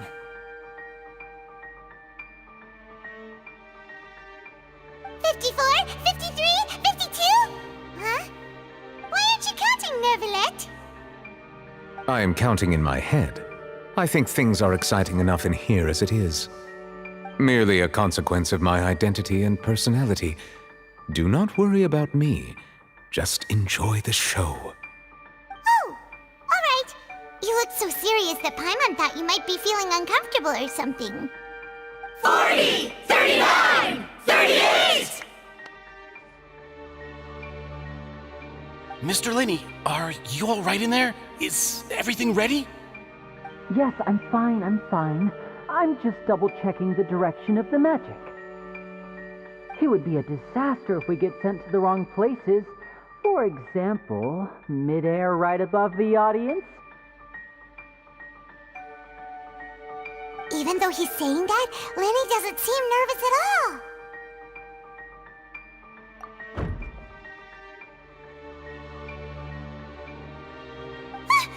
What was that noise? Did you hear it too? Not sure. Anyway, it doesn't seem like anyone's worried about it. 25! 24! 23! What's wrong, Mr. Linney? I can still hear you moving in there.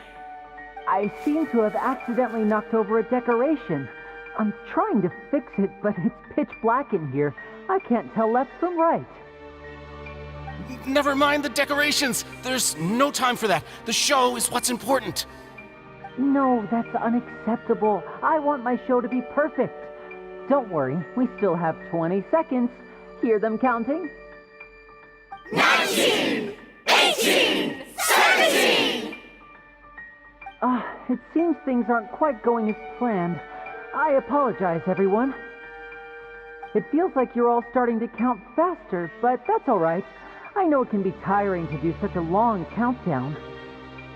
10 seconds and change is still plenty of time. 10! Almost there now. 8! Whew. Swapping two people is harder work than you might think. Even a master magician like me can't guarantee I'll get it right the first time. Hey, wait! Is this the back one? I can't tell. They both look the same inside. Huh? No, that's not it. I'll try again. 7! Hey, slow down! Honestly! 5! 4! 3! Whoops! That doesn't count! 0!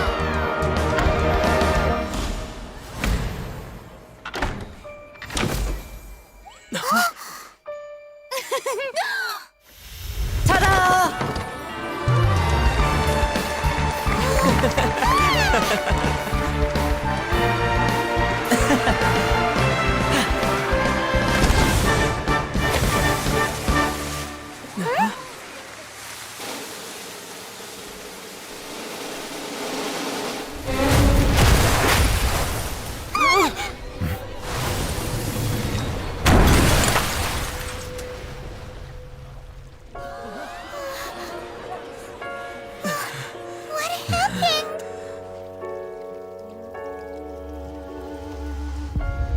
Is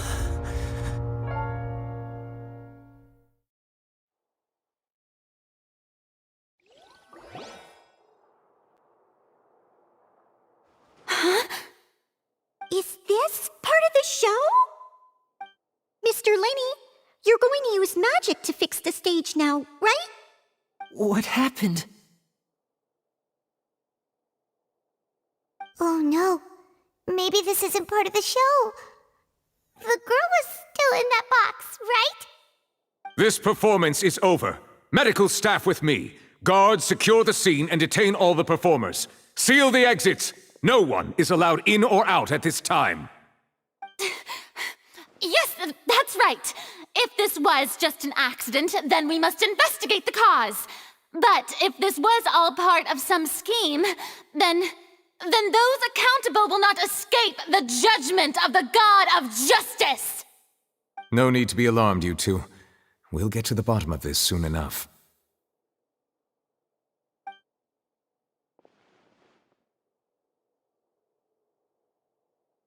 Unfortunately, the person who is in the magic box has been pronounced dead.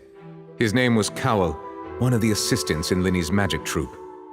Apparently, the fireworks on stage ignited the ropes that were suspending the water tank, which then caused the tank to fall onto the stage. As of now, we are still not sure why we found Cowell in the box, rather than the guest from the audience. And after an initial search of the area, the guards have confirmed that the girl is nowhere to be found. It appears that this incident was not merely some mishap with the performance. And there are many indications that it is connected with the case of the serial disappearances of young women. The serial disappearances case? That's the case that Charlotte mentioned before! I know the truth. I can see through the whole thing. Really, using such a shallow and obvious mystery as his finale. Did he really underestimate us that badly? I say that our powerful magician, Mr. Lenny, is now the prime suspect for the serial disappearances case. Huh? Why me? This whole thing was an accident. No, this all occurred during your magic show, did it not? The missing girl disappeared after being chosen, did she not? The deceased is one of your assistants, is he not? Now that I think about it, that whole speech about magicians making things disappear was nothing more than a provocation, a bald-faced challenge. That can't be right! How can Lenny do this? He was in the box on the stage the entire time! We can even hear his voice! Besides, before the show, he told us that he would like to catch the criminal behind the disappearances! He couldn't possibly mean catching himself! Save discussion for a later time, please. Lady Farina, may I assume that your comments just now constitute an accusation against Mr. Lenny and his associates, and that you are pressing charges? I just think that I think it might be a little early to talk about formally pressing charges. But what Lady Farina said just now makes perfect sense. Looks like she's gonna personally deliver justice. A kidnapping and murder carried out under the cover of a magic show. Lady Farina said it all. I mean, of course, my dear people.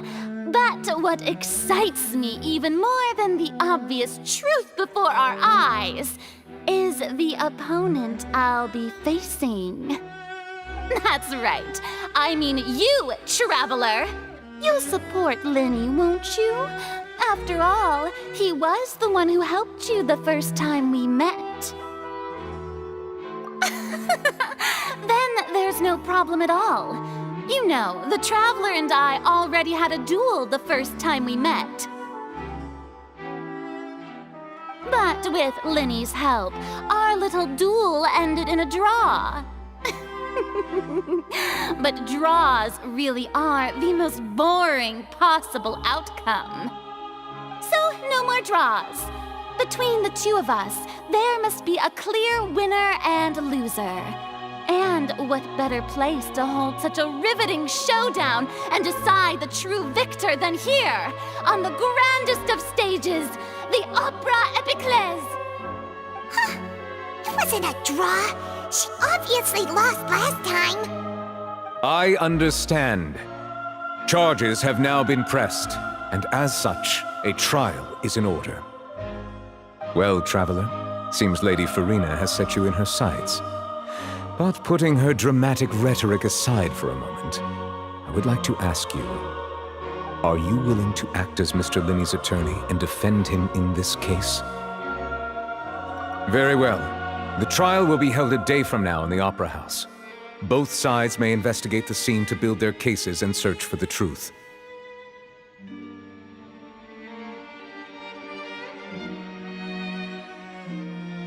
Linney and his troupe are all potential suspects and shall remain within the Opera House. The audience may begin to leave in an orderly fashion once they have been cleared by the guards. A day isn't that long. Let's see what kind of case this big-shot outlander can build in such a short amount of time. I'm really quite looking forward to hearing it.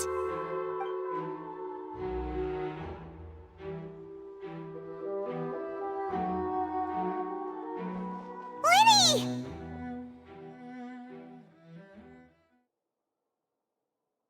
Sorry about everything that happened just now. Were you frightened? Of course! Who wouldn't be scared after witnessing an accident like that? Yeah, I'm a little shaken up myself. How could this happen? And poor Cal. I know you already claimed that you would defend me, but now it's just us talking. Tell me, do you think I could possibly be the murderer? Good to hear. Thank you so much for trusting me. I'm sure everyone sees me as the biggest suspect at this point. But, if you ask me, the whole thing is mysteries layered upon mysteries, such that all that's left is confusion. I don't know whether what happened there on the stage was purely an accident or not, and I don't know why poor Cal was in the box. As for how that girl chosen from the audience could suddenly disappear, I'm afraid I don't have any answers either. If someone tampered with my performance, then we need to figure out what they did. Even a skilled and knowledgeable magician like myself couldn't pull all that off in just 1 minute. Which is precisely why we need to investigate! As this book says, the impossible could not have happened. Whatever happened must have been that which is possible. Paimon bought them when we were reading at the bookshop in the city earlier. Pretty cool, huh? Don't worry, Paimon used her own savings to buy them. It wasn't from our travel funds. I think they look cute on you, Paimon. You have good taste, Lynette! That's the right attitude. Feeling depressed isn't going to help me now. I need to get back to my normal self. But with the guards watching our every move, it's going to be especially difficult for Lynette and I to prove our own innocence. Good thing you agreed to be our attorneys. Thanks for that. We'll be counting on you. Yes, thank you so much. Yeah, just leave it to us. Oh, since we're going to start investigating, Paimon has a question first. Where did Lynette go during the performance? Well, I'm afraid that would involve some of our essential trade secrets as magicians. The secrets behind our magic are past saving, Linny. I suppose you're right. The truth behind our tricks is going to be important evidence that will be weighted during the trial. 'Tis truly a pity. As a magician, our magic show is a work of art. We've poured countless hours and spared no effort in perfecting it. But if revealing our secrets will help you uncover the truth behind what happened, then it will be well worth it. We should go somewhere else if we're going to discuss our magic tricks. We'll go speak with the guards, and in the meantime, you can go investigate the stage and the seating areas. All talk while the investigation teams are still here. Detective Paimon is on the case!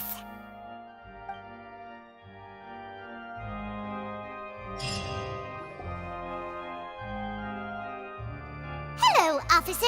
How's the investigation going? I see. You must be the traveler that Lady Farina mentioned. Listen, I'll be perfectly honest with you. I'd avoid getting mixed up in this whirlpool of a mess if I were you. Huh? What do you mean? Come with me and you'll see. The deceased is one of Linny's assistants, named Cal. Even though he hadn't joined the troop long, he was hardworking and everyone generally liked him. The assistants are usually in charge of setting up and inspecting the props, as well as assisting with the show and keeping the crowd engaged. As you probably saw when you were in the audience, the water tank suddenly fell and smashed the box with Cowl inside it. This is the real mystery. We've already searched the scene and were unable to find any traces of the girl. However, if you look carefully, the box was positioned directly under the water tank. The ropes holding the tank were then burned by the pyrotechnics on stage, causing them to snap. All these factors lining up so perfectly makes it hard to see this as a mere accident. If anything, the more logical explanation is that the whole incident was intentionally planned, and Linny is the most likely person to have access to all these areas. But he doesn't have a motive! Are you both good friends of his? Well, you can't say we're good friends, but we've known each other for a little while. So in just a short time, he was not only able to win your trust, but even convince you to act as his attorneys. I know there's no such thing as magic. The real trick of a magician is holding the audience in the palm of their hand.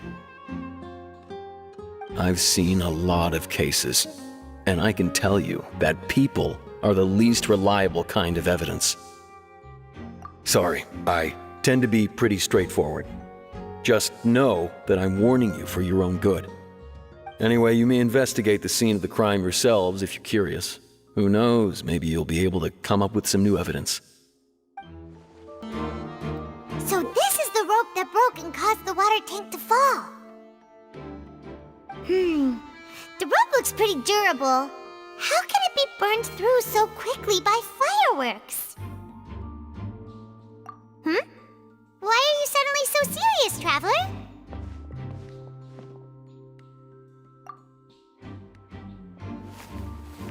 Whoa! Look! This bit is made from different material! Most of it was burned away, but there's still a little bit of it left. Huh. So if a rope meant to hold something was made with that kind of material in it, then that means... Wait! Paimon should write all this down! Let's take notes! I see that you're investigating the area. Well, it just so happens that I'm interested too. If you find any new and interesting leads, be sure to share them with me, alright? We don't have too many thoughts yet.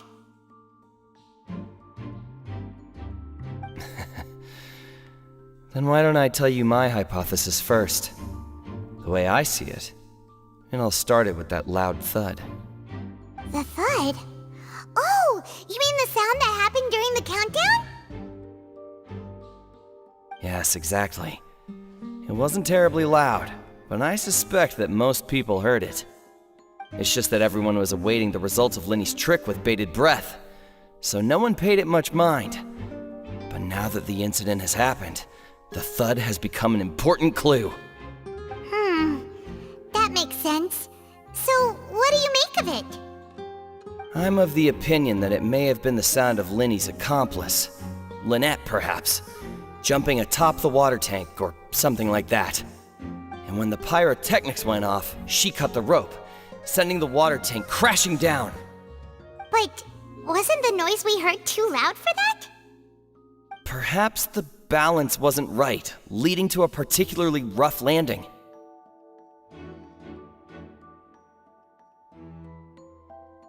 Oh, that's true. I suppose I must reconsider. That does remind Paimon, though. What was with that sound? Hey, you! Yes, both of you! Over here! I've been keeping an eye on you for a while now. Huh? You mean us? That's right. If I'm not mistaken, you're also among those who wish to cut down the thorns and pursue the truth. No? And by the looks of it, you're not from Fontaine. Well, you're right on the more about that one, but who are you?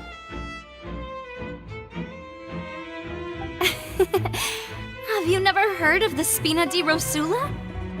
From mediating disputes and providing protection to solving conundrums, you name it, Spina di Rosula does it.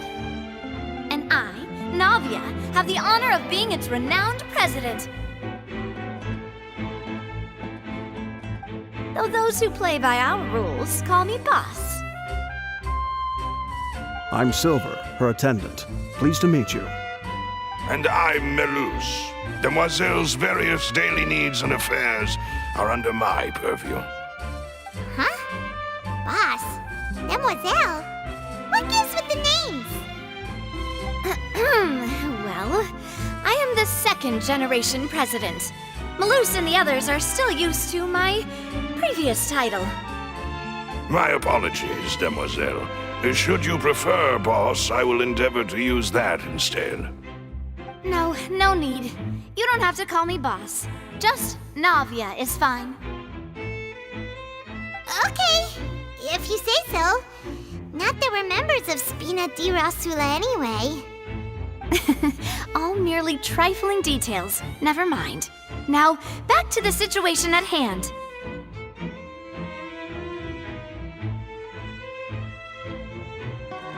That's right. I've always kept an eye on the serial disappearance cases. My interest stems from a matter back from my father's time. Judging from the look of things, I find Linny an unlikely mastermind. Really? We think so too! That's why we're looking for clues now. But how did you come to that conclusion?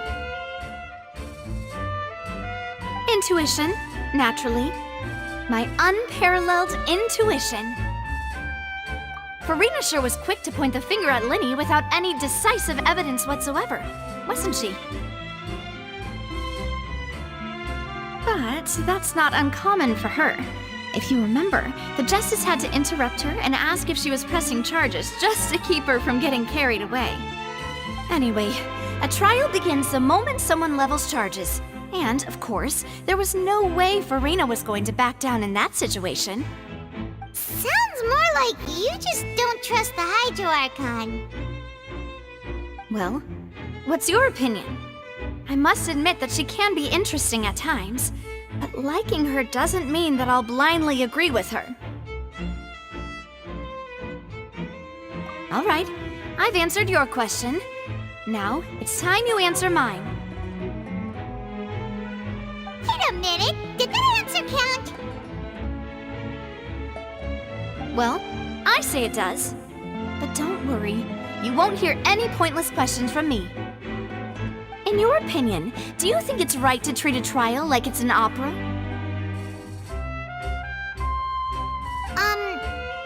Well? And why would that be?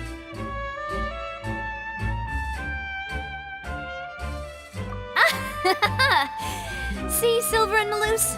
I told you they'd be different. Most astute of you, Demoiselle. I too think that the Traveler's response was most excellent. No matter how wonderful the script or how fervent the audience's expectations may be, the trials that go on stage here must be based in fact. And if that can be done, boss, then... All right, that's quite enough, Melus. Anyway, I like your answer. You pass with flying colors. Now, I need to make some preparations, following which our joint investigation shall commence. You two shall be my assistants. Wait! Since when did we become assistants? Well, I can be the assistant. Sure. Or your companion, if you like. I'm really not that fussy. That's more like it. Far be it from me to brag, but I believe that Demoiselle's intuition will be instrumental in uncovering the truth. You wish to save a friend from false accusations, and we wish to unravel the disappearances. In this sense, our goals are aligned. You have a point. Huh. You're quite the talker, aren't you, mister? And what about you over there? What do you think? You seem like you've got something on your mind. I have nothing to add. Oh, alrighty then. We'll be making some preparations first. Just be sure to let us know if they start revealing Linny's tricks. Thanks! Sorry, but no one can freely enter or exit the Opera House at the moment. If you wish to leave, you must register your identity with us first. No, we're not leaving. We're representing Linny and Lynette as attorneys, so we're investigating the case. Were you always guarding this entrance? Yes, after the Chief Justice gave the order, everyone coming in or out must undergo a strict inspection. So, the missing girl couldn't have left from here, at least, not from that point on. I doubt there was much opportunity then, either. How can you be so sure, Well, because I was in charge of security near the entrance at that time. I couldn't see Linny's performance from here, which was quite a shame. Just my luck. But still, I did not abandon my post, and I stayed put no matter how loud the applause was. If someone had so much as even approached the door, I would have noticed it, let alone if they had tried to leave. We Melusines are good at that sort of thing, you know. So, it's safe to say the girl couldn't have left through here. Alright, thank you for your help. This will be useful info. The investigation team has some new findings. Turns out there's an issue with the random number selector after all. See, I told you. What if the machine picked some big guy's seat? You think the murderer would have still made his move then? Sorry to interrupt, but we're helping Linny and Lynette with their side of the investigation. What were you saying about the number selector? There's something wrong with it? You're trying to help them? That'll be a tall order. Linny used the machine to pick a random member of the audience during his performance, right? The lucky girl that later disappeared. Well, we thought there might be a serious problem with the machine, so we had it taken away for further inspection. It turns out that the seat number it picked wasn't random at all. The machine picks that same number every time. I'm sure you already know that you have to make a reservation in advance to get a seat, regardless of whether it's a trial or some performance. In other words, Linny knew who would be sitting where from the very beginning. That much checks out. Linny reserved our seats for us, too. Bet you see why I was saying it'd be tough to make a case for Linny. Even though it's bad for Linny's case, Paimon had better write it down. Hello there. What are you investigating? Oh, this location has also been cordoned off because the Magic Troupe members are currently considered prime suspects. The investigation team is still collecting evidence. The seats were all booked in advance, so we were able to deduce the missing woman's identity by checking the guest list. Sure, it's not like this is confidential information. We will publish it later anyway when we petition the public to help us find the missing person. Her name is Halsey. She's a painter from Fontaine who's made a bit of a name for herself. Apparently, she wasn't a regular at the Opera House, but she'd been feeling some pressure with her work lately, which made her decide to come see the magic show. The Magic Troupe members all claim not to know her. We have looked into her social connections. It seems that she has no personal grievances or conflicts of interest with the suspects. Simply put, she wasn't related to the Magic Troupe at all, which matches the features of the previous serial disappearances. Were the victims of previous cases also chosen at random? That's how it seems to us, in any case. Apart from the fact that they were all young women of around the same age range, there really weren't any other connections between them. Okay then. No need to be so formal. If you do happen to see the missing girl, please be sure to contact us.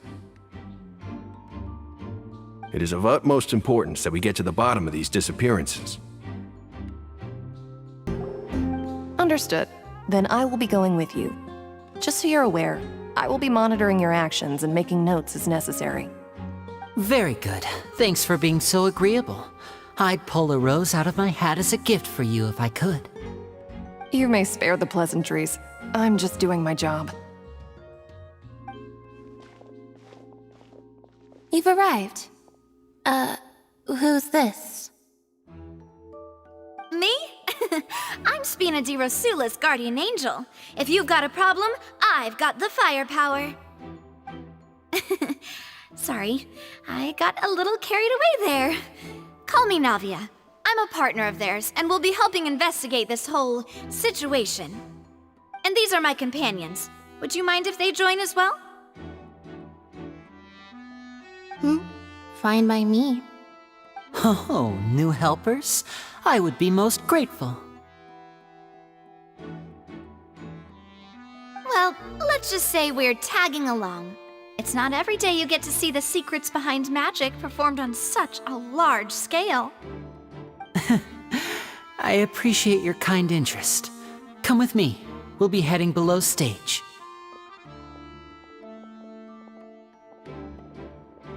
Huh? Below stage? Yes, a world of secrets is hidden beneath this magic box, prepared specifically for this switcheroo trick. But before I reveal everything, you should have a look first. Notice anything strange here?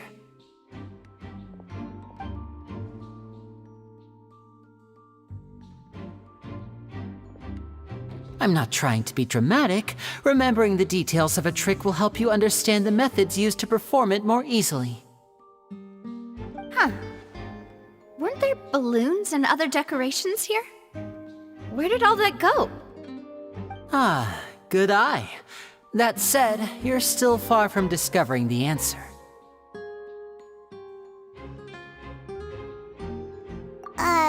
The back? You mean the inside of the door? What's different about it? Paimon didn't notice anything. Very good indeed. I thought you might not be able to catch that, given that you were sitting in the first row. The back of this door was patterned. Those patterns are now gone, replaced by a smooth wooden board. So, if you put 2 and 2 together, what do you get? Exactly. All right, let's go.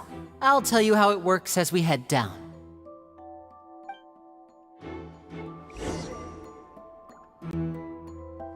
Oh, so there was a passageway under the magic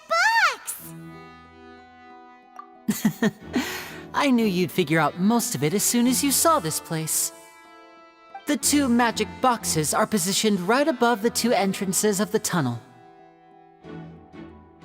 See this flatbed trolley?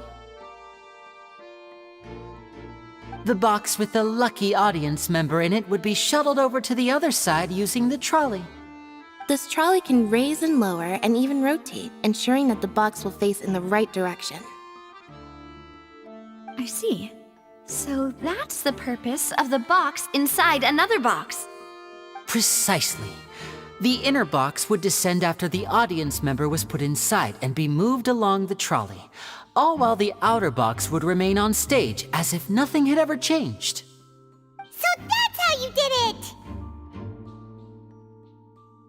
Once the box was lowered, the trolley would store some energy through this device here, with which it would complete the rest of the steps. The audience member would only be able to feel some slight movements in the dark, and by the time she walked out, she would already be back on stage. Right! You were talking that whole time, and you even came out for a moment near the end! Ah, yes. A phonograph operated by Lynette was used to achieve that effect. My assistant and I had already scripted our conversation beforehand. When the countdown began, I had already gone to the opposite box via a tunnel using that ladder. And what about Lynette? Where was she? I was in the mezzanine space in the back of the box. Oh, interesting! That's how we were able to coordinate Linny's lines with the assistant. And, by the way, I was the one who walked out of the box at the end. I mean, we are twins. All it takes is a change of clothes and no one can tell who's who. And that's my favorite part of this trick. Only Lynette and I can perform it. So that's how it all worked! Wow, every detail you revealed was more amazing than the last! Lynette would briefly walk out of the box and then go back in, jumping into the tunnel and escaping before the box on the trolley could finish ascending. And then I walk out of the other box in the audience area, and the trick would be complete. The operative word here being would. But as you saw, Cal was in the box, not our audience member. She, on the other hand, mysteriously vanished. We really don't know how that happened. If not for that interlude, this would have been an astonishing trick. I probably never would have figured out how you pulled it off. And yet, to think that someone was able to use this magic trick to commit a crime. Could we have a look around? I think we can come up with some more leads. This is the scene of the crime, so Linny and Lynette are not permitted to stay here. I'll escort them back up. Yes, of course. No need to be so strict now. I won't disappear into thin air, you know. Thanks, everyone. We're counting on you. Huh. What's this? Looks like a hook tied to the end of a rope. Huh? There's all kinds of odds and ends here. Perhaps it was a prop for a different trick. But why would it have been left here? Whatever it is, let's make a note of it first. Oh, these are the clothes that the lady chosen from the audience was wearing, right? Her clothes are here, but she's nowhere to be found. Right. And do you really need to do that if you're kidnapping them? Ugh, this is so confusing. Paimon doesn't want to be a detective anymore. The floor is wet. Please be careful not to slip. Speaking of which, why would there be water here? Oh, Paimon knows! It's one of those tricks where you pour water into a jug and then flip the jug over only for the water to disappear? And here's a broken vase! Huh. Did the trolley knock it down while moving? That can't be.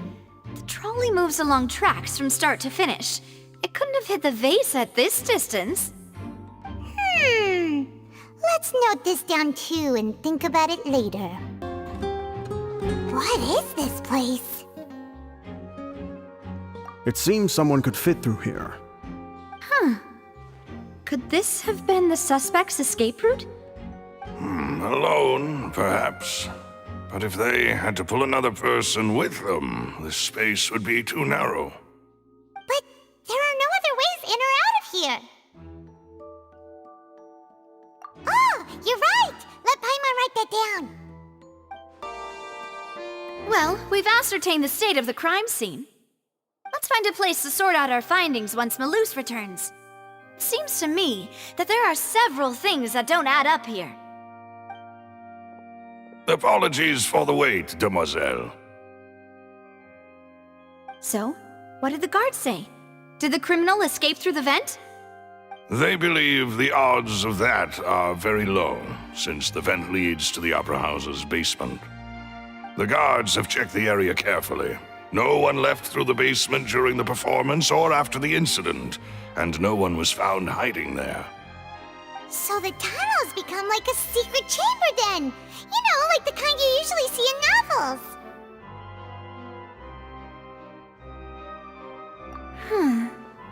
plot thickens. Halsey's disappearance and Cowell's death are both quite inexplicable. No wonder Farina was so confident in her accusation. All the current evidence points toward Linny and Lynette. In other words, the charges are very likely to be upheld unless we make some considerable progress. Charges and then trial. So if the charges are upheld, they'll announce a sentence? That's right. This is how a trial goes in the Opera House.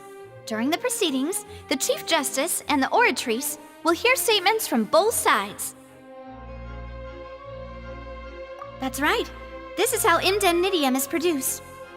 The statements from both sides, the defenses from attorneys, witness testimonies, and even the audience's emotions will all be projected on the Oratrice. To put it simply, it's as if the Oratrice has its own will, and is a judge in its own right. This also precludes any kind of favoritism on the part of the Chief Justice. And not that this has ever happened anyway. Once both sides have finished speaking, the Chief Justice will make his final decision. This, too, will be used by the Oratrice as a reference. Then, finally, the Oratrice will be consulted by officials. The result it returns is the will of justice itself. Huh? So that machine is the one that actually decides? Paimon thought Neverlet called the shots. In practice, there is very little difference. Both have always come to the same judgment, which is why people have great faith in the Chief Justice. Ah, yes, the guards also asked me to convey that none of us will be allowed to leave this place before the trial. Huh? Why? Because we've chosen to act as the twins' proxies. That makes us persons related to the case. They're concerned that we might be colluding with outside parties, or that we might find outside help to disrupt the case. And even if that were not so, it could prove problematic if we happen to spread key information about the case ahead of time. I'm ready to break out at any time. Whoa, whoa! There's no need for that! Paimon thinks they have a point! That said, are they providing food? Of course. I just hope you don't mind the lack of options. I'm afraid that catering to all tastes is not in the cards, nor is any guarantee of balanced nutrition. In that case, let's just sort out our findings together here. Pity. I was hoping to take you to try some of Fontaine's famous desserts, too. I mean, what better way to properly think through our findings than over some tea and sweets? Huh. Breaking out suddenly doesn't seem like such a bad idea after all.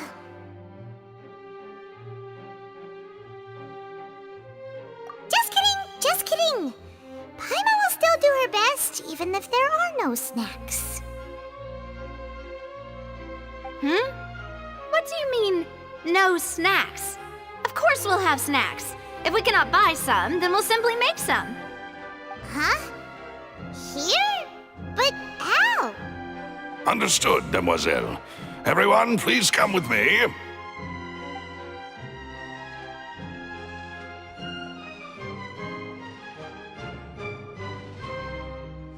Wait, you're carrying a portable stove with you?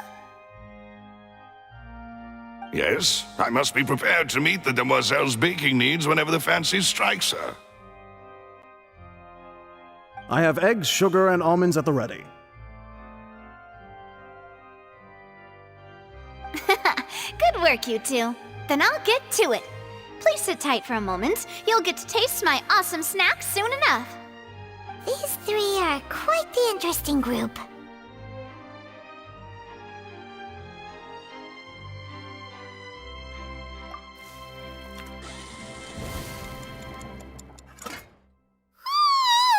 And Paimon thought it smelled good while it was still in the oven! Oh, it's even better now. Paimon can't stop drooling. From the way you had these two guys carrying all that stuff around, Paimon thought you'd have them do more during the baking process. But you ended up doing the entire thing by yourself, beating the egg whites, grinding almonds, everything. I was applauding. And I was giving encouraging smiles. Paimon was just thinking, aren't you worried about getting your fancy dress dirty, beating egg whites and baking like this? Well, I don't think it's carved in stone anywhere that fancy ladies can only read books, sip tea, ride horses, and play the piano. I just really enjoy making snacks. Don't underestimate beating egg whites, by the way. It's a real arm workout. You also need to beat them to just the right consistency, or your macarons will crack. Anyway, give these a try, fresh out of the oven. There's 3 for each of us. Only 3? Well, eating too many sweet treats might send all that sugar to your head. You wouldn't be able to think clearly about the case on a sugar rush, would you? Tea is ready to be served as well. This is Demoiselle's favorite, strong black tea with a floral fragrance that clears the mind and lifts the spirit. No need for concern. I'm merely doing as I should.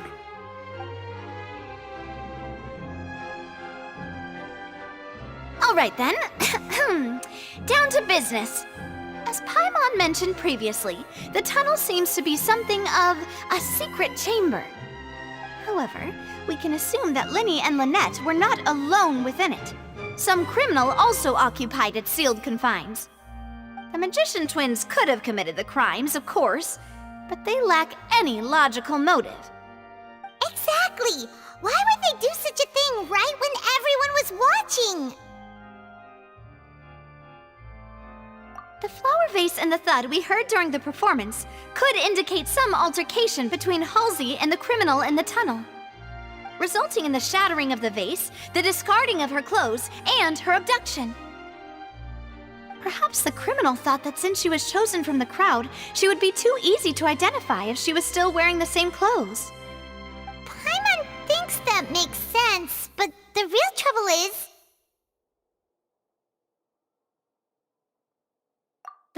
True. None of the clues we found thus far support the existence of this third person. But the only people left to consider are both technically victims, whether it's the missing girl, Halsey, or poor Cowl. Huh. Could Halsey have secretly made modifications to the magic props in order to murder Cowl before making her escape? That's right. And even if she had tampered with the setup, she would need to understand the entire trick to pull it off. Nor does she have any motive. The guard said that she has never had any dealings with the Magic Troop's members. Were we not thorough enough in our search? From the sound of things, this is turning into an impossible case. Your macarons are amazing though, Navia. They smell great! They're nice and crisp and super sweet! They are my specialty after all. And I see you've already had 5 of them. What? 5? Oh, that can't be right! Paimon only counted 3! Honest! Please don't worry about it. At my age, a few less sweets might actually be a good thing. No! Being greedy is one thing, but Paimon knows how to count. Besides, Paimon knows that if she ate too many, then others wouldn't have enough. Wait, even you don't believe Paimon? How could you? If Paimon ate those 2 extra macarons, then may they turn into stone in her stomach! All right, we get it. Well, I suppose one of us might have gotten too engrossed in our chat and eaten them by mistake. No big deal. Malus, set up the stove again if you would. Huh? What are you doing? Making sure everyone gets 3 macarons, of course. Exactly. We don't want to trouble you. As you wish, Demoiselle. And I have the egg, sugar, and almonds. Well, this really is your hobby, huh?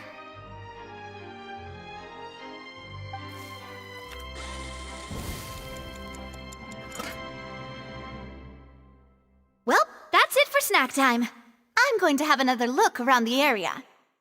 I don't know what we're looking for yet, but we've still got some time. As attorneys, I suggest the two of you think the case over again. It would be awkward if you got all tongue-tied on stage during the trial. All right, thanks for your help and for the snacks. It was nothing. A small task for the Spina di Rosula. Silver, Malus, it's time to go. I'll be back if I find anything new. What do we do? The whole situation is so confusing. Good plan. Impossible things don't just happen. We'll get to the truth one way or another. Just relax. Even if everyone else suspects Lenny and Lynette, at least we will be supporting them from the stands. Besides, I doubt Farina understands any more about what happened than we do. Thanks, Navia. Well, we'll be going then. Best of luck to you.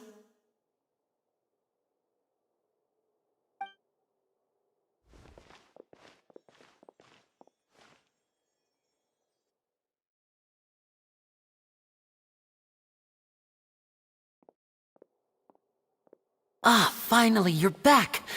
Well, how did your investigation go? To be honest, you might be disappointed. No. We're already very grateful that you were willing to help. Well now, don't you all look disappointed. Don't tell me that your investigation came up empty-handed. That was to be expected, of course. The guilty can never produce proof of their innocence. But don't let that stop you. I shall be terribly disappointed should you, my most anticipated foe, concede so easily. Since both parties are present, I declare that the trial regarding the magic show incident is now in session. Firstly, in order for the audience to understand the causes and results of the incident, could we please have Mr. Linney explain the trick? Yes, of course. I will explain while Lynette demonstrates on stage. All the necessary items have been prepared.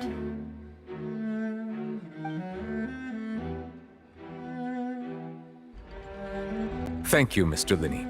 In that case, I take your statement to be that you ran to and remained hidden within the magic box in the audience stands once the trick began, and thus could not have committed the crime.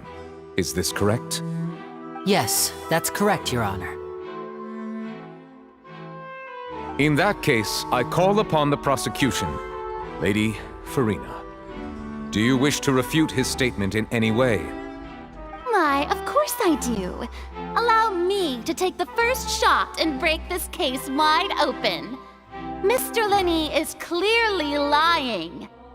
There is no way you could have been in the box the whole time if you were to abduct Halsey and murder Cowell. In fact, I'd say you were hardly in that tunnel at all. That is simply your hypothesis based on the presumption that I'm guilty. Oh, is that so? And if I may ask, what did you hear while you were inside your box? The roaring countdown of the crowd, of course. That's how I kept track of the time and built anticipation for the finale. And you didn't hear anything else at all? Nothing that might leave an impression of any kind? No, nothing. I see. But when the count reached 30 seconds or so, there was a thud. One so loud that I believe practically everyone heard it. Huh? Hey, hang on. Something's not right here.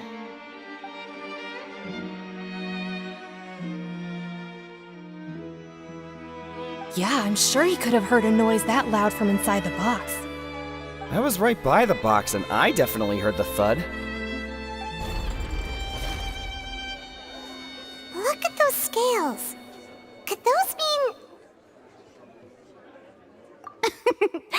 Well then, ladies and gentlemen, allow me to use the words of the magician himself. You never know what can happen in the blink of an eye. Indeed, it seems his alibi can also collapse in the blink of an eye. Of course, I have armed myself to do far more than smash your alibi. Confidence cannot go unfounded, and my foundations are rock solid. Tell me, aren't you and Lynette actually from the House of the Hearth? The House of the Hearth?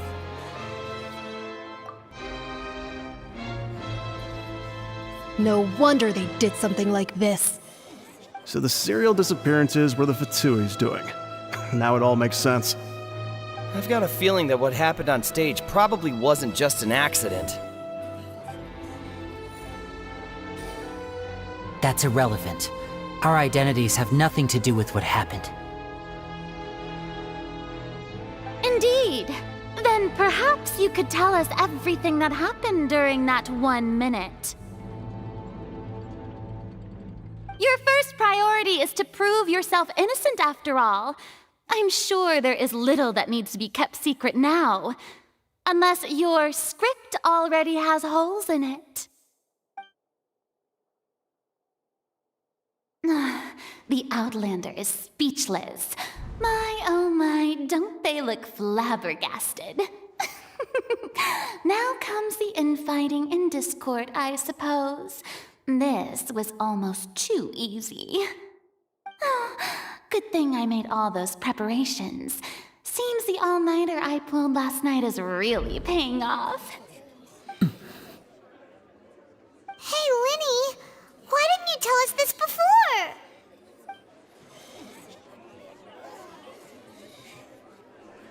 Order! Order! Mr. Linney, allow me to re-establish the facts. Lady Farina has raised 2 points. First, when the thud was heard in the Opera House, you were neither in the box nor the tunnel. Second, you and Ms. Lynette are both members of the House of the Hearth. Are these claims true?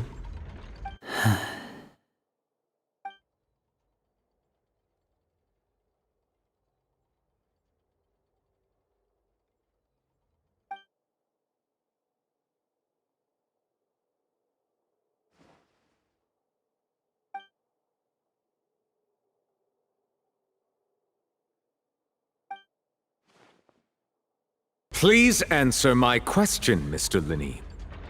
I'm sorry. Yes, they're true, Your Honor.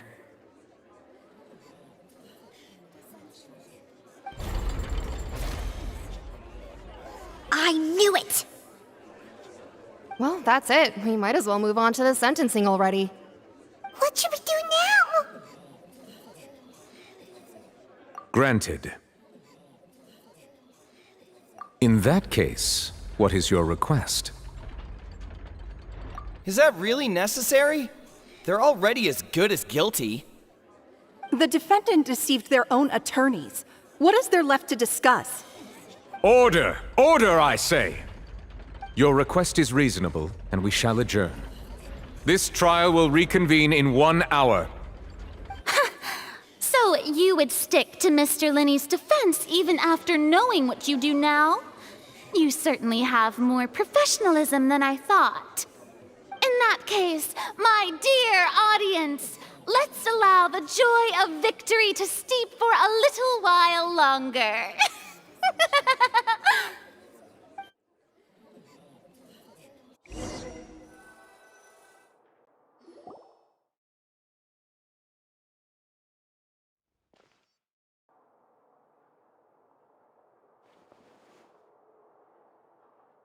Well, this is awkward.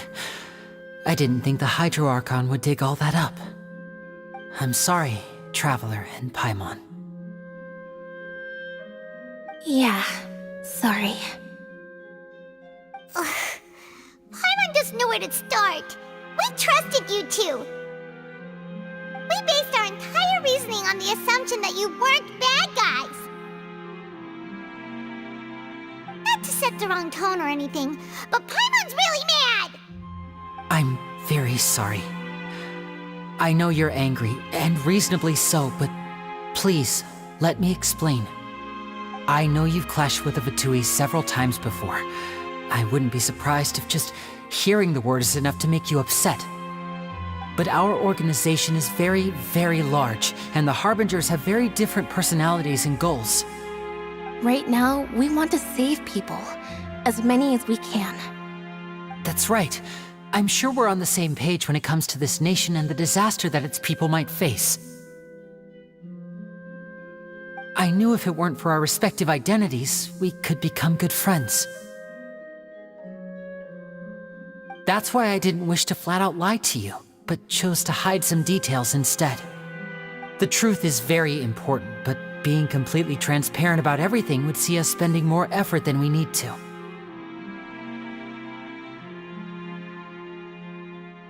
Right. So, you be the judge. Heck, if I were you, I fear that I'd even struggle to trust me at this point. You met a Fatus who works as a magician, a trickster by trade. All by coincidence, too. But still, I'm asking you to trust me. I am no criminal. At least, not in this case. Sorry. Please forgive us. Well, you both say that, but... Right, let's hear your answer first, and no lies now! Of course. I'll answer any question you ask. We've been trying to find out how the Oratrice operates. We want to know why it has a consciousness. Why can it deliver sentences accurately? During our investigations, we learned that the machine's core is beneath it. From that moment on, Lynette and I have been designing this box swap trick with the objective of getting close to the core. Is that why you needed a whole minute? That's right. In truth, the audience would take about 75 seconds to count down from 60, while I would only need 15 to get to the opposite box. So, after jumping into the tunnel, I accessed the Opera House basement via the vent, and went to investigate the room in which the core is stored. That air vent was created during the construction of the tunnel specifically to execute this step. Well, nothing. As soon as I reached that room and was about to investigate, I heard someone's voice. Which should have been impossible, of course. I was quite certain that I was the only one in the room. That voice seemed to recognize me and tried to speak to me. I chose to err on the side of caution and retreated the way I came. On the way back, I saw the broken vase and the clothes on the ground, but the countdown was almost finished, so there wasn't time to give it any thought. After that, the homicide occurred just as you saw.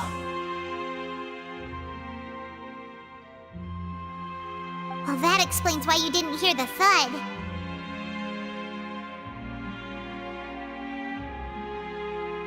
Because of that prophecy I told you about, of course. We must know all we can about this nation's secrets in order to deal with that prophesized crisis. That's the only way we can save everyone. So, there you have it. The whole truth. I swear, I didn't hide anything from you this time. It was never my wish to proceed under this cloud of mistrust either. But like I said earlier, you can be the judge. If you want to leave because you don't trust the Fatui, there's nothing I can do to stop you. Well, Traveler, you decide. Paimon will follow your lead however you choose.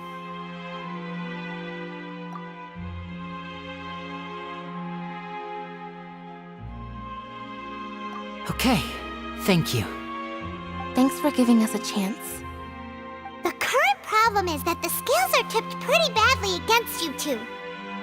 If we want to refute the Hydro Archon's accusations, we're gonna need a seriously watertight defense. Huh? Oh, Paimon thinks she gets what you mean.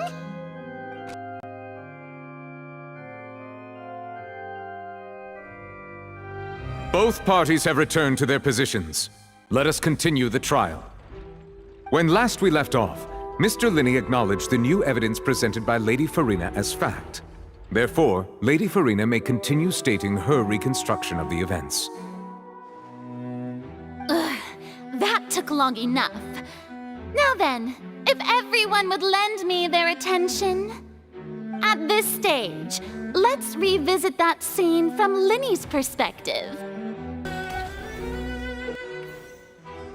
As the countdown began, he entered the tunnel. When the flatbed trolley passed, he opened the box and got into an altercation with He did not realize that this sound could be heard by everyone in the opera house, which is why he claimed earlier that he could not hear the sound. Finally, he used the vase to knock her out, before making her change clothes to prevent others from recognizing her. At this time, Cowell arrived in the tunnel, having heard that strange noise, and caught Linny red-handed. So Linny proceeded to knock him out too before stuffing him into that box. Afterward, Linny passed the unconscious Halsey to his accomplice through the magic box in the audience stands, before operating the devices such that Cowell's death would be ruled an accident. And there you have it. That's the truth behind what happened. Does the defendant's side have any objections to Lady Farina's description of the events? The key to refuting Lady Farina is the order of events, what Linny experienced and what he saw. Attention! Ace Detective Paimon has something to say! When the countdown started, Linny did indeed go into the tunnel. But he immediately used a vent to access the Opera House basement, which is where the underground core of the Oratrice is stored. Once he reached that area, he heard a voice in what should have been an empty room. Since he felt something was amiss, he returned immediately. The crime scene had already developed by the time he reached the tunnel again, and in order to complete the magic trick, he did not remain there for any length of time. Finally, he reached the surface, and that was when the accident happened from his point of view. Therefore, he's innocent!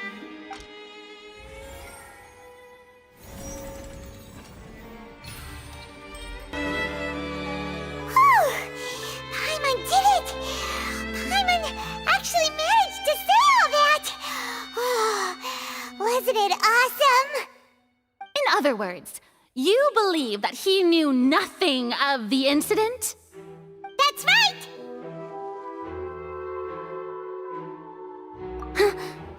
My reasoning?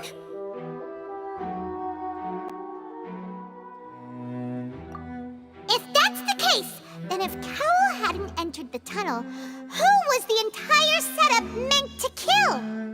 Assuming that what you say is true, Linny only needed to kidnap the young girl to cause a new disappearance case.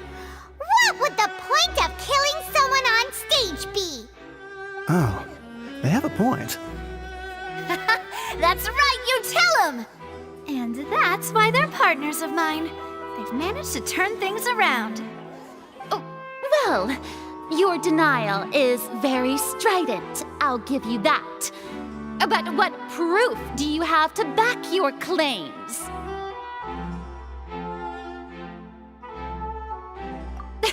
Of course I do.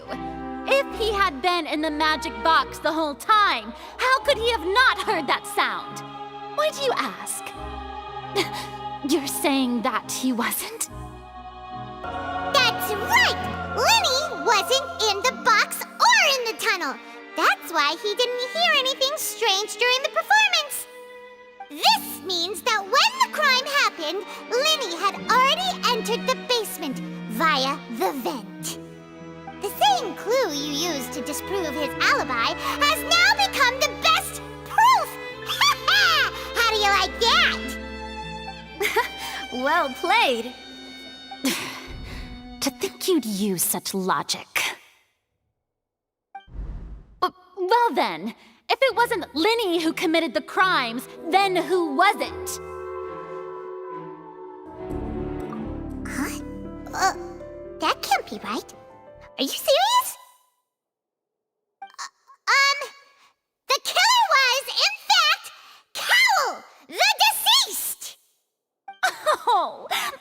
that so? How interesting! Let's hear your reasoning then. What I must do next is recreate the truth.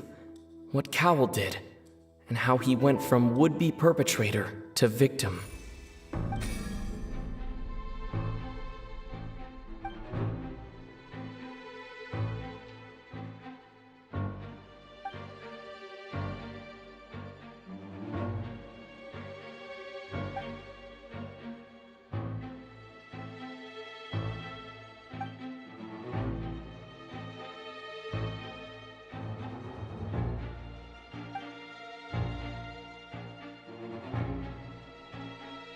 What's wrong, Traveler?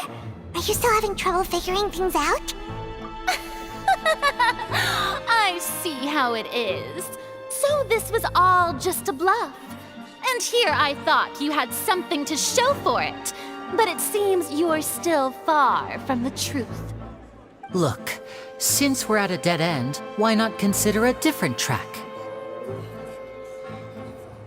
Just like the trick as it transpired, the end result must have been utterly different from the magician's initial design. If only we knew how Halsey disappeared. Well, that would be nice, but the tunnel only has 3 exits, and none of them seem very likely. And it's not like this is a magic trick where you can just make a real live person disappear. You know, like you did from that water tank, Lynette.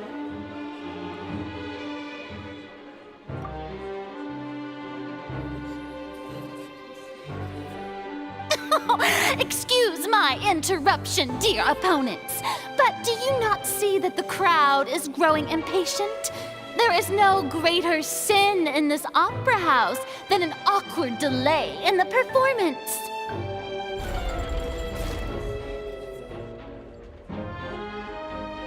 If the defense is unable to make further effective arguments, we will move on to the next stage of the trial.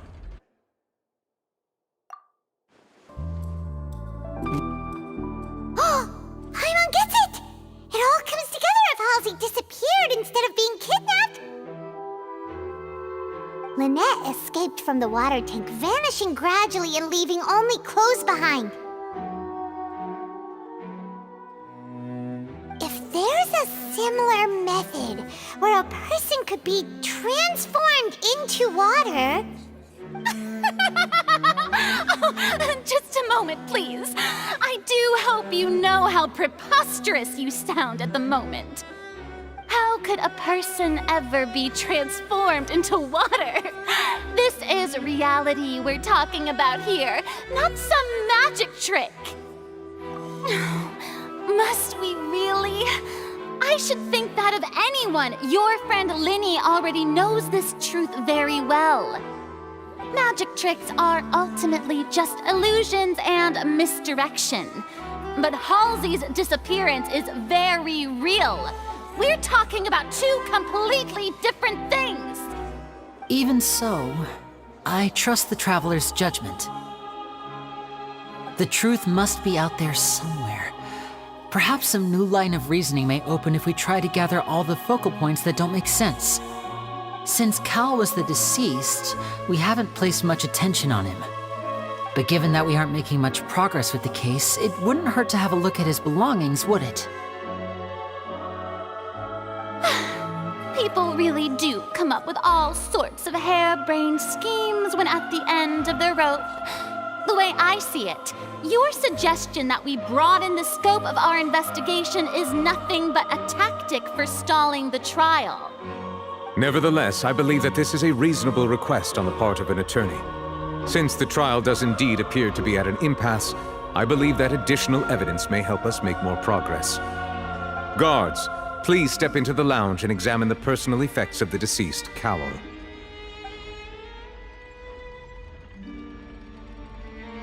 We are still examining the items, but we have already made critical progress that we feel must be shared with everyone post-haste. We discovered several test tubes of fluid within Cowell's baggage, each labeled separately. The notebook in his backpack claims that these fluids are water from the primordial sea. The primordial sea? The note's contents also indicate that Cowell belonged to an organization that sells illegal drugs and that he had an accomplice. The notebook has many entries concerning safe usage of these fluids, in which the keyword dissolve appears many times. One of these tubes was labeled Opera Epiclese, along with yesterday's date. It is empty. The notes also state that these dissolution properties work exclusively on people from Fontaine. It's likely that Halsey was chosen as some sort of test subject. As such, we believe that the defense's hypothesis is, in fact, supported by sufficient evidence.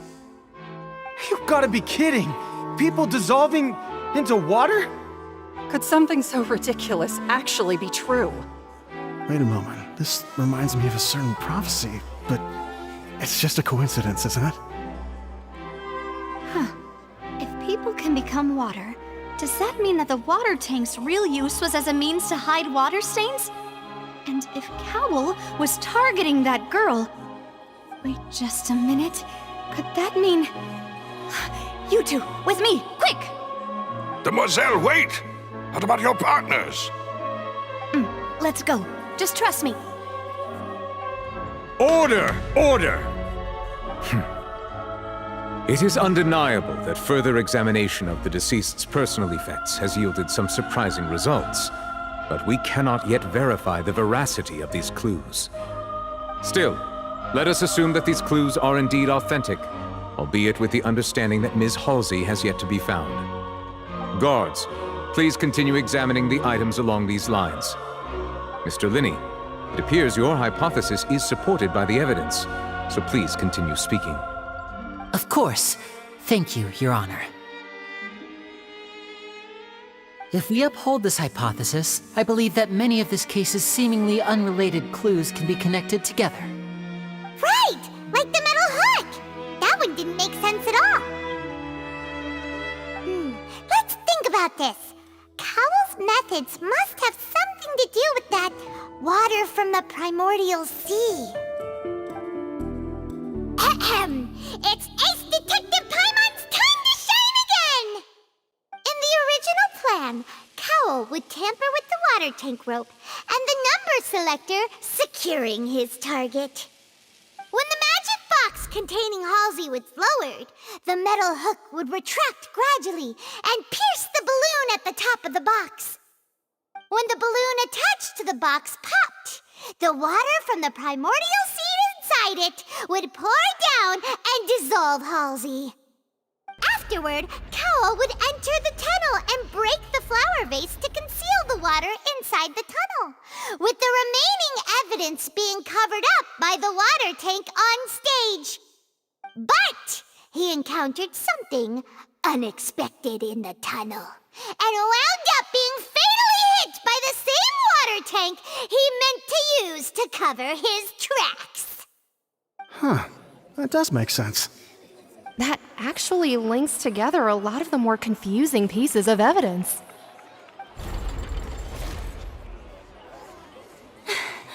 Oh dear, what do I do?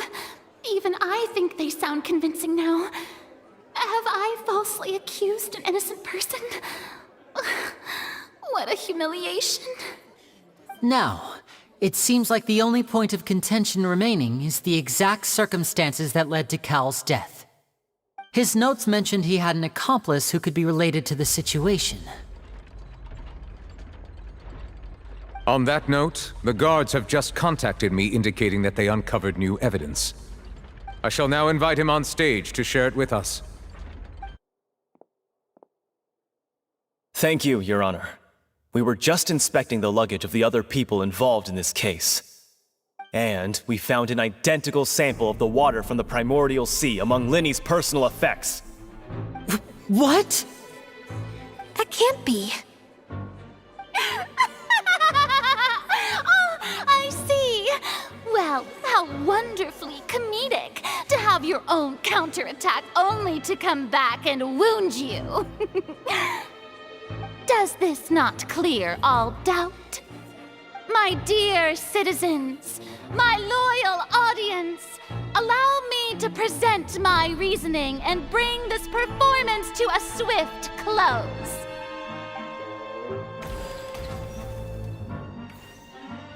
Linny did not need to take part in the dissolution of the young woman at all. Indeed, he did leave the scene via the vent. Having made modifications to the props beforehand, his accomplice Cowl then caused Halsey to vanish using the water from the primordial sea. But upon his return, in cruel avarice, Linny desired sole credit and prepared to do away with his partner in crime. Ultimately, he knocked Cowl out, and the tool meant to cover the crime up also became a murder weapon. Now, as much as I regret having come to such a viciously straightforward conclusion, it does seem that the famed Fatui is quite the cold-blooded and ruthless organization. Am I right, Mr. Linny? We've used up all the evidence we collected. There's no way for us to make a rebuttal here. Is this the end of the road?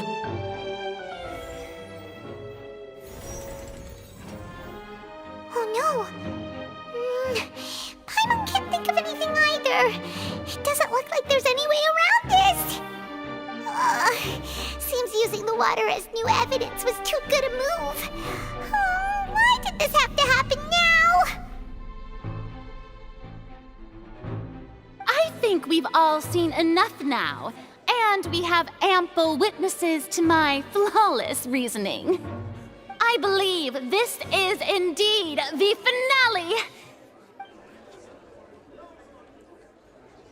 Now then, my good, noble Chief Justice, should we not, in your view, move... Excuse me, everyone, but I must interject. Miss, I must ask you not to shout and to respect the ongoing legal proceedings. Oh, come on. Don't be hasty. I have a good reason for interrupting, you know. Now, would anyone here like to take a little break from all this debate and see a little magic?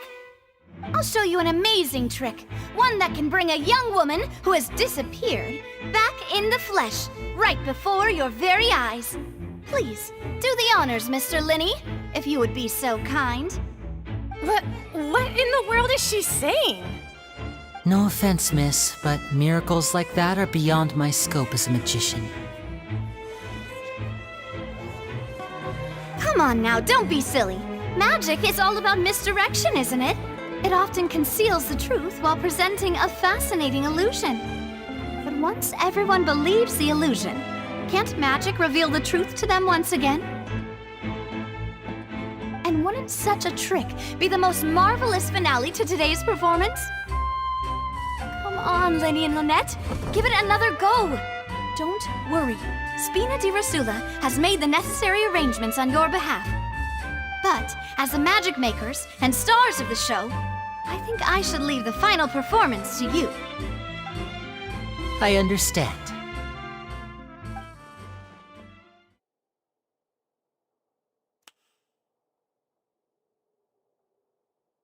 And voila!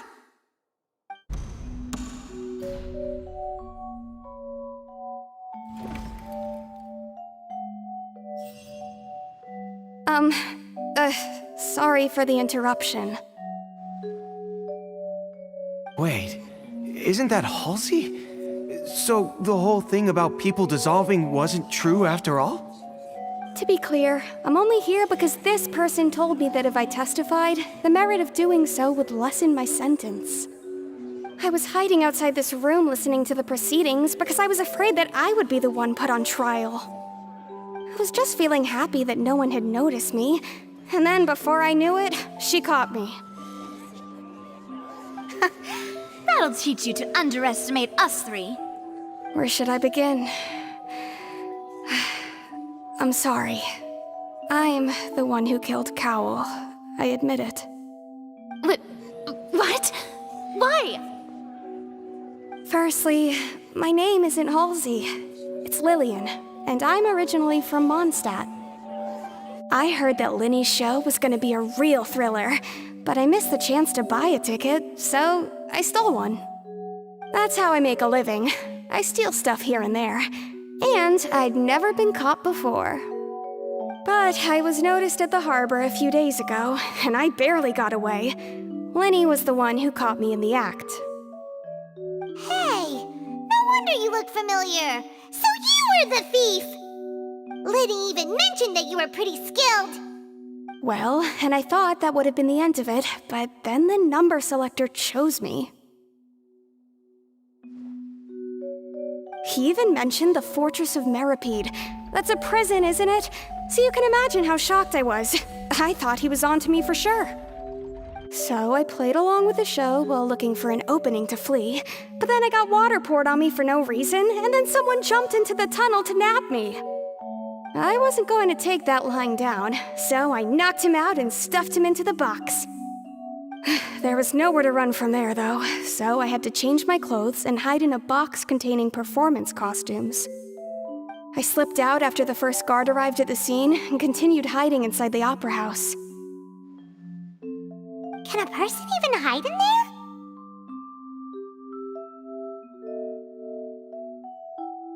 But I swear I didn't know that the water tank would fall down.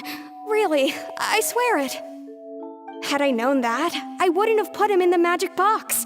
I may be a thief, but I'm no killer. Well, that makes everything pretty clear now, doesn't it? This time, we need to tell the entire story from Lily-Ann's perspective. And it's Ace Detective Paimon time! Having been selected out of the blue, Lily-Ann panicked. Her panic only intensified after she entered the tunnel and had water poured on her head. So she kicked the door open, producing the thud we all heard. Hearing the commotion, Cowell leapt into the tunnel, only to discover that Lily-Ann had not dissolved. He did not know that Lily-Ann was not from Fontaine, but was a thief who made her way in by stealing a ticket. Mistakenly believing that the water from the primordial sea needed time to take effect, he tried to force Lily-Ann back into the box. The two broke the flower vase during the struggle, but Lily-Ann came out on top, knocking Cowell out and putting him in the box. With no way of escaping, she changed her clothes and hid in the costume trunk until the performance ended.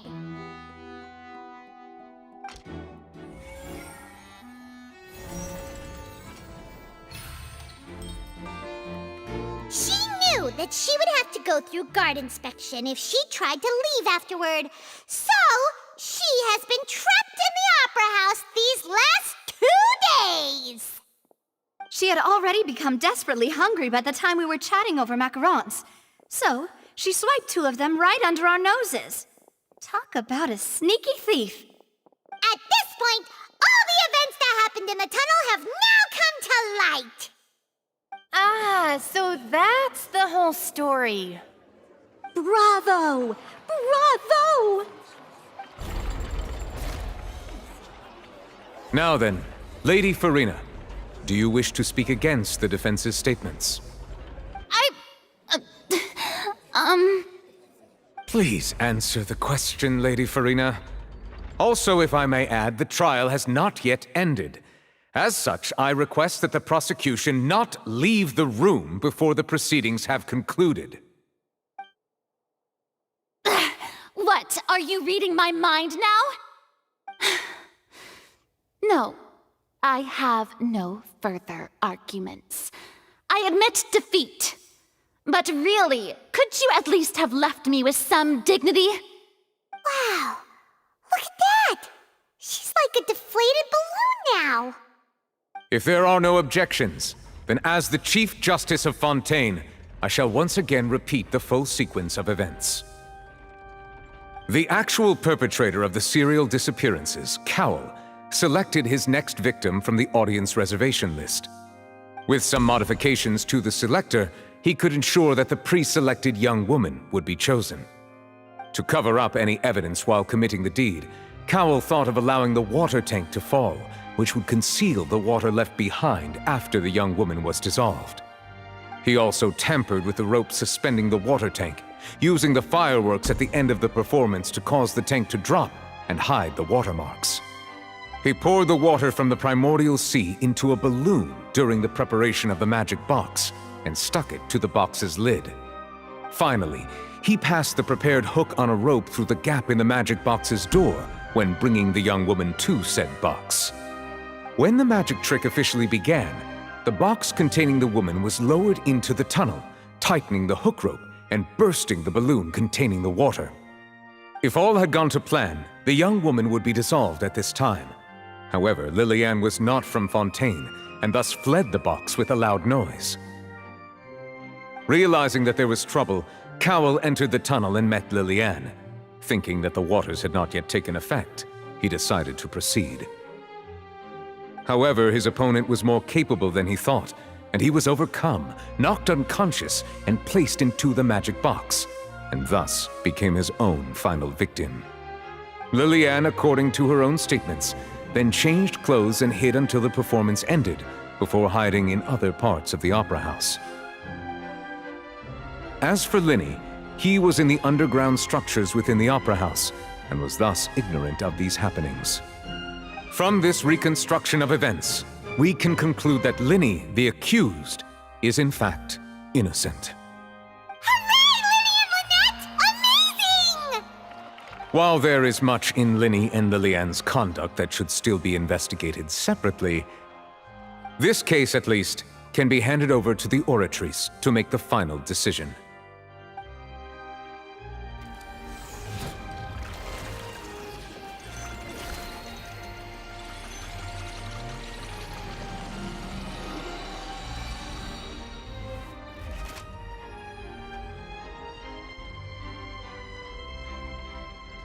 As such, Linny and Lynette are officially declared not guilty.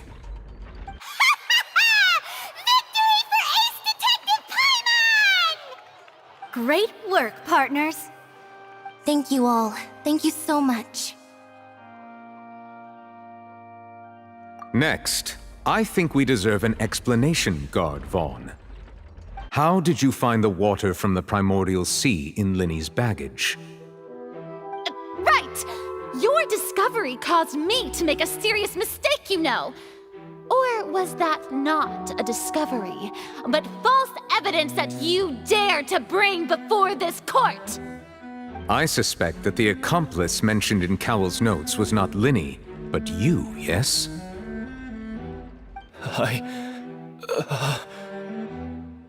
I'm sure you know what you must do to lessen your sentence. Speak quickly! Unless you want to earn yourself a one-way ticket to Coupon Town. I was just following orders. We were supposed to place blame for the serial disappearances onto Linny, and thus cause suspicion to fall on the Fatui. The higher-ups said this was the best opportunity to do so. And now that your plan has fallen through, and the secrets of the water have been revealed, you have become a liability to said higher-ups, yes? Therefore, you would be wise to tell everything you know and seek the protection of the guards. Yes, I'll tell you everything I know. Our boss discovered that the water can cause people to dissolve. It can also be made into a potion, which when extremely diluted, can cause people to experience unforgettable exhilaration. We've been in this business for a while now, and have made decent mora off it. The disappearances were also the boss's idea. I mean, this is the boss we're talking about.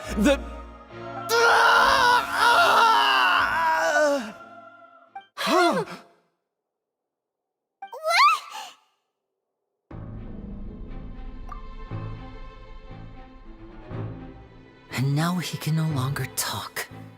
Such ruthlessness. I shouldn't have expected any less of them. An outrageous act.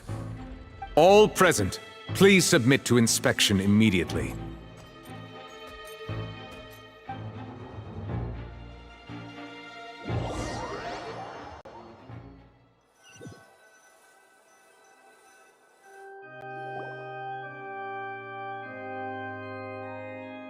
So, we're just going back now? That's true, but... Traveler, Paimon! Please wait.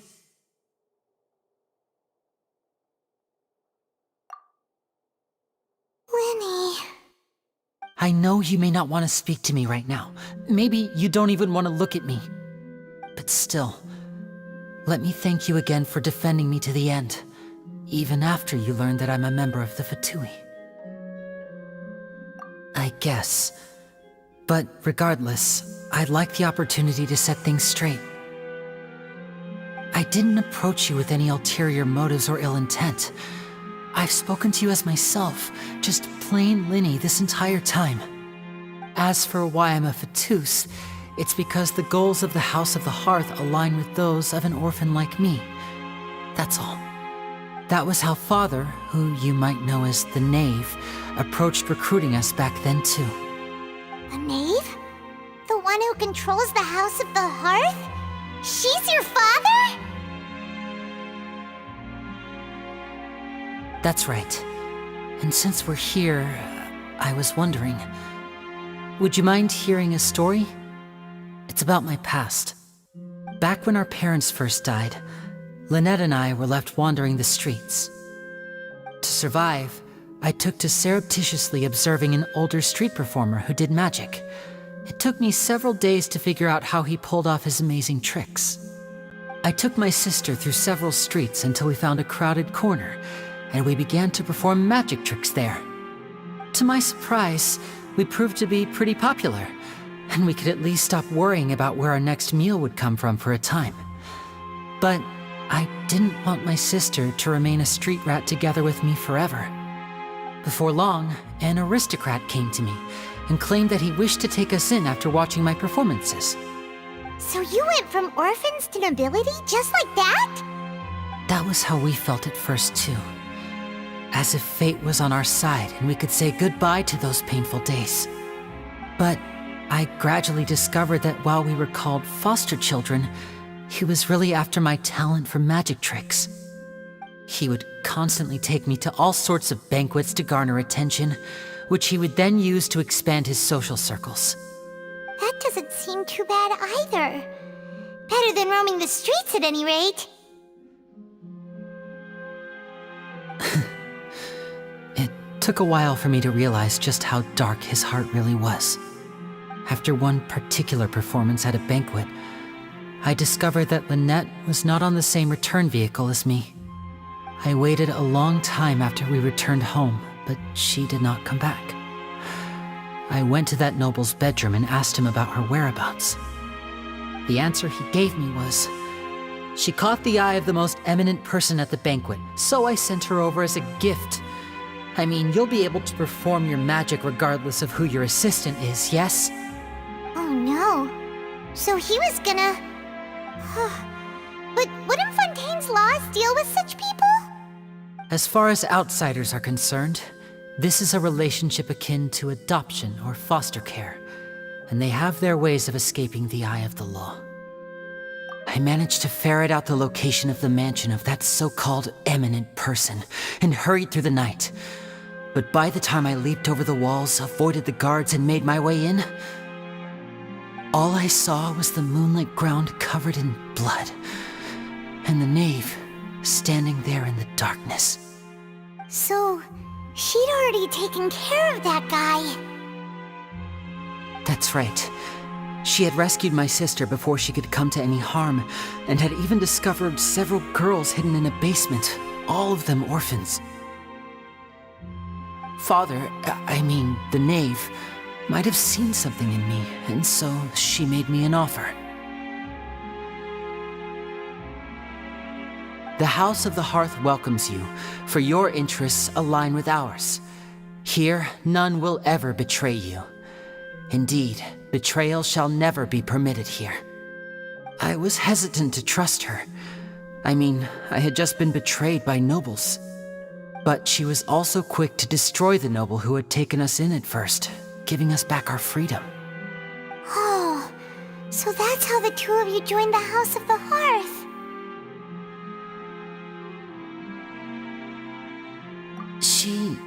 has her own plans. She has gained permission from the Tsaritsa to first use the Gnosis's power once she obtains it. She plans to use it to find a way to break the prophecy and save Fontaine. So, she believes in that prophecy too? That's right. The whole House of the Hearth is currently working to combat that crisis. Today's case has also proven that people from Fontaine can indeed dissolve into some sort of water, thus further supporting the prophecy.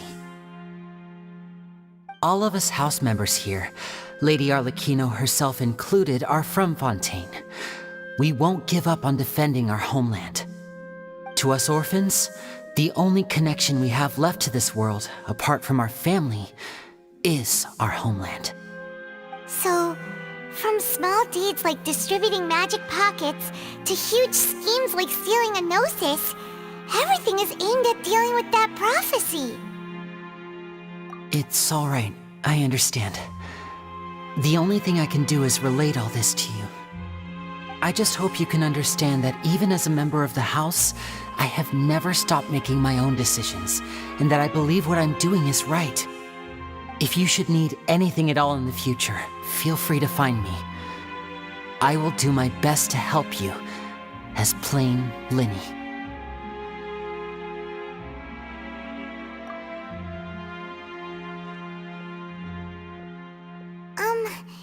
Bye, Linny!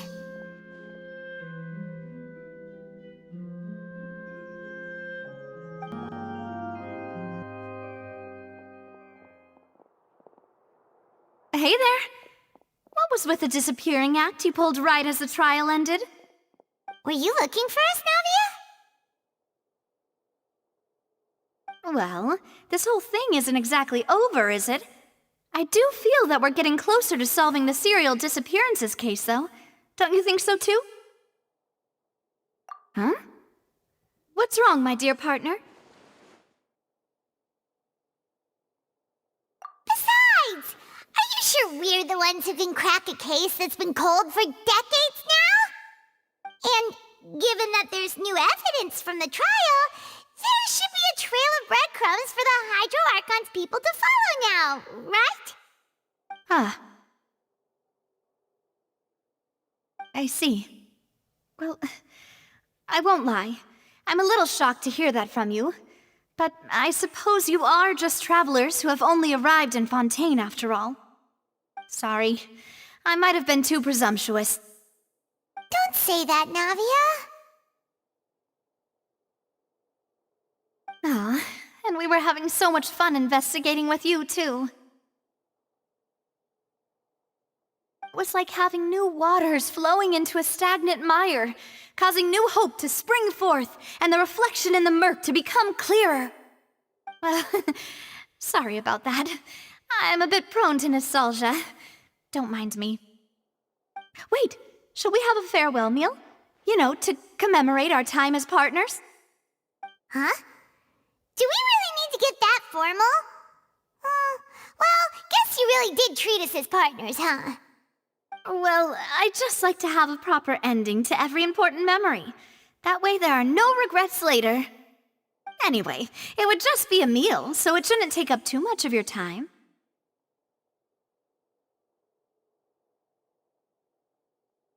You don't have to twist Paimon's arm. If Boss Navia's treating, count Paimon in! Oh, wonderful! In that case, why don't we return to the Court of Fontaine and head to the Hotel de Boer?